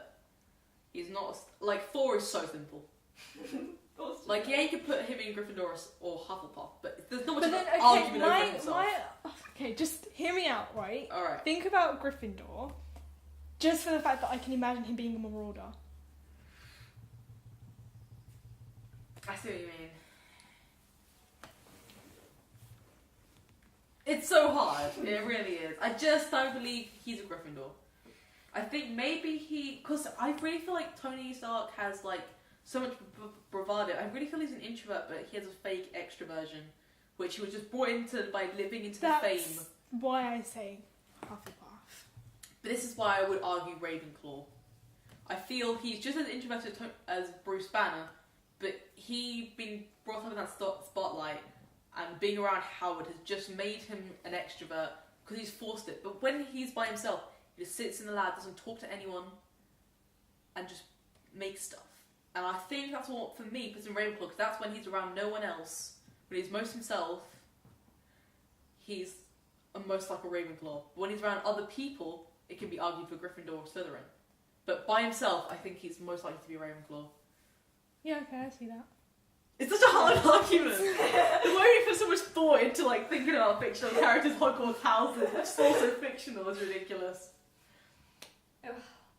Hogwarts are used for the most important thing, because your judgment of where you put a person into the house kind of says something about every you. fandom needs one. If you don't have one, it's kind of alright, whatever. And the argument over which house to put them in is always an important thing, because it's always how do you see that character? How do you interpret that character? And everyone just believes, I mean, a lot of my characters I like the most end up going to Slytherin. It's not because they're my favourite characters, so I have to put them in Slytherin. It's normally I like them the most because I relate to them more, and they're more likely to be in Slytherin, like I am. That's normally how it works for me. It's not normally favourite character, they're in Slytherin because they like me. But there's a lot of characters I hate which probably fit in Slytherin. And then a lot of favourite characters that I'll put in other houses. But yeah. I think we should probably finish now. How long has it been? It's 5:33. Alright. If there's any other subjects we want to talk about. Thoughts on the new Marvel superhero that they're bringing in, who is a Muslim. Which Did you was know that? about that? No, I did not hear about Okay. this. Interesting. They were talking about... Controversially. they're bringing out... I can't remember what her name is, but she's like a Pakistani... And a female! Yeah, she's a female. I'm excited by this! She's a Pakistani Muslim, and yeah, that's pretty That's much it. all I know at the moment. Yeah, no, but That she's... is a really cool thing to happen. Yeah. I haven't heard about it at all. Well, so far, it's either just been atheists, or Christians. That's pretty much... Or Norse God. Huh? Norse God. Oh yeah, of course themselves. Yeah, I don't know about the rest of the world. Do they just think... Do like Muslims... I mean, like, Steve's just like... Yeah, God still exists, and he's like being faced with Norse gods, and he's like, nah. Well, when you say like, there's one god and he doesn't dress like that. Yeah, they are aliens, but it's kind of like they have higher knowledge. Yeah. I don't know. It's kind of hard. It'd just be hard. I think most of them are atheists, though. It doesn't change. If they're an atheist, it doesn't change their opinion. It's like, well, there already are high beings. Somebody playing the guitar next to me. That sounds really awesome, and I love that. First of all, female character. Yeah. Then it's a person of colour. Unless they're going to be really shitty about it, but I doubt they will, because that would be ridiculous. Well, yeah, this is the thing, because it's either going to be like a really good thing or it's going to turn into like cliche. Because the thing is, like, my biggest issue with it at the moment is like you assume if she's a Muslim she's going to cover, and she doesn't. Like, she's a very sort of westernized looking character. Like, even her skin, she's a lighter skinned Asian, basically. So, I mean, how would you prefer her to be done? I think for the sake of like everything that's gone on, like, I think she should be like, I think she should cover. Yeah. But I don't know. It's a difficult one because I think she should. It's hard because I don't want to go against what they've originally done, but I don't know if this is actual a character that already exists or if this is a new one. No, I think it's a new one. In that case, then they're just asking how it should be done. I think they should get blatantly obvious she is Muslim like that, because I think it gives more like opportunities and it shouldn't always be westernized. But I don't know if the full thing. It's hard, isn't it? Because I don't think they should be shitty about it and make her really light, because I mean it's hard enough for like people of colour to get acting parts anyway, rather than making them the lightest skin possible. Then again, I mean, people with lighter skin still a typecast, so it's like, what are you gonna do? I don't know how I'd like it to be done. I'm just excited that there's a female person of colour actually getting a part, and it's a Muslim. Like, that's gonna cause a lot of controversy. But then I guess like the fact that she does live in America, from what I understand. Oh, does she? Yeah. I guess it would make sense for her to be more westernized. Yeah.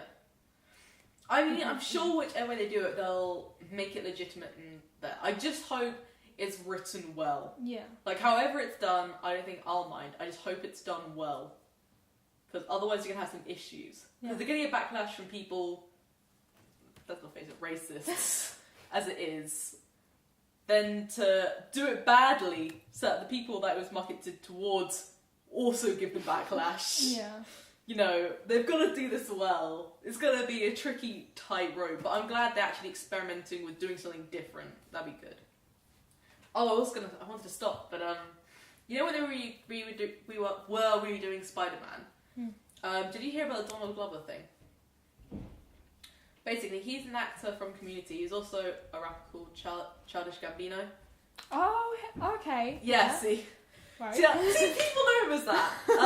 Yeah. I've never heard any of his work there because I know him from Community and I've seen his stand-up shows. And I feel it'd be really weird to listen to music after doing that because it's very different. I mean, all three are very different. But basically, people imagine him as the next Spider-Man. And he was cool with that, and he was like posted on Twitter like, you know, why not? And then basically the world kind of split. I remember it happening, but only through Tumblr, and only slightly. Sorry, my flu was blocking up my ears. I'm sorry. You know, it is going now. Yeah. But it was just like, it split into people who were like, only watching this Donald Glover, and people who were just like, Black Spider-Man, how could you do this? What are you gonna do? And I think he mentioned in stand-ups, like, one of the comments he got was like, what if we made like Shaft white? And I was like, he's not a superhero! Why are you comparing them? And it was just like, it was showing them that the world wasn't ready for like a Black Spider-Man, but it was literally like, if you don't do these things, then you're never gonna get anywhere, because you're just appeasing a certain group of people. And I mean, we'll still watch the movies because they'll be good movies, but it's time to move on and let some of the characters not be cast the same, or like this, create new characters. Or, well, the fact is there are people of colour in comics, but they're hidden and unknown without any movies or interactions with anyone. So they keep them out of the world. And it's like, well, that's a great idea. I mean, Marvel has 1 billion characters, and they'll just keep them to the back of the comics, never see them. It's like, it's time to bring that up. It's time to give someone a movie. So, I mean, that was a really big thing, and it was just like, I don't know if that would have, when that happened, I was like worried that would scare them into not casting anyone of colour because of that. But I don't know, I think Marvel's getting better. Especially they're going to get a Black Widow movie. And they're actually just going to have a female-led movie. And actually, yeah, I just think we're going to get there. We're just not there yet. But we can hope. And, you know, maybe once upon a time, we'll have LGBT QA characters. Never going to happen. Yeah. You know, we'll just have hope. Like, they'll mention bisexuality in passing. That's all we're gonna get. I mean, the Norse gods, for goodness sake. I'm pretty sure they're omnisexual. And they're like, nah, we're gonna make sure he's a female character. Loki too, you know. That's all will happen. And it's like, thanks, guys. And Loki, who doesn't, in the actual Norse thing, he never sticks to a male form very long. I mean, he shifts into animals, just might as well shift into a female once in a while, but it's like, nope. It's okay. Fine, I'll take it. We found this. It's so sad. But you know, you gotta hope the world gets more progressive about these things, because otherwise, just, you know, never gonna get representation anywhere. Well, I hope that's sadness. I'm pretty sure there was one recently, but I can't remember. There's no one in Agents of S.H.I.E.L.D., is there? Alright, okay. I need to go home. Alright, fine. Party pooper. Okay. Just the podcast, next one's casual. Don't have a plan for the next one. I don't know what will be ended by then that we could possibly do. Try and get more people around, but no one watches it, which is weird because I feel like it's finding that a lot of people watch. So yeah, we're done.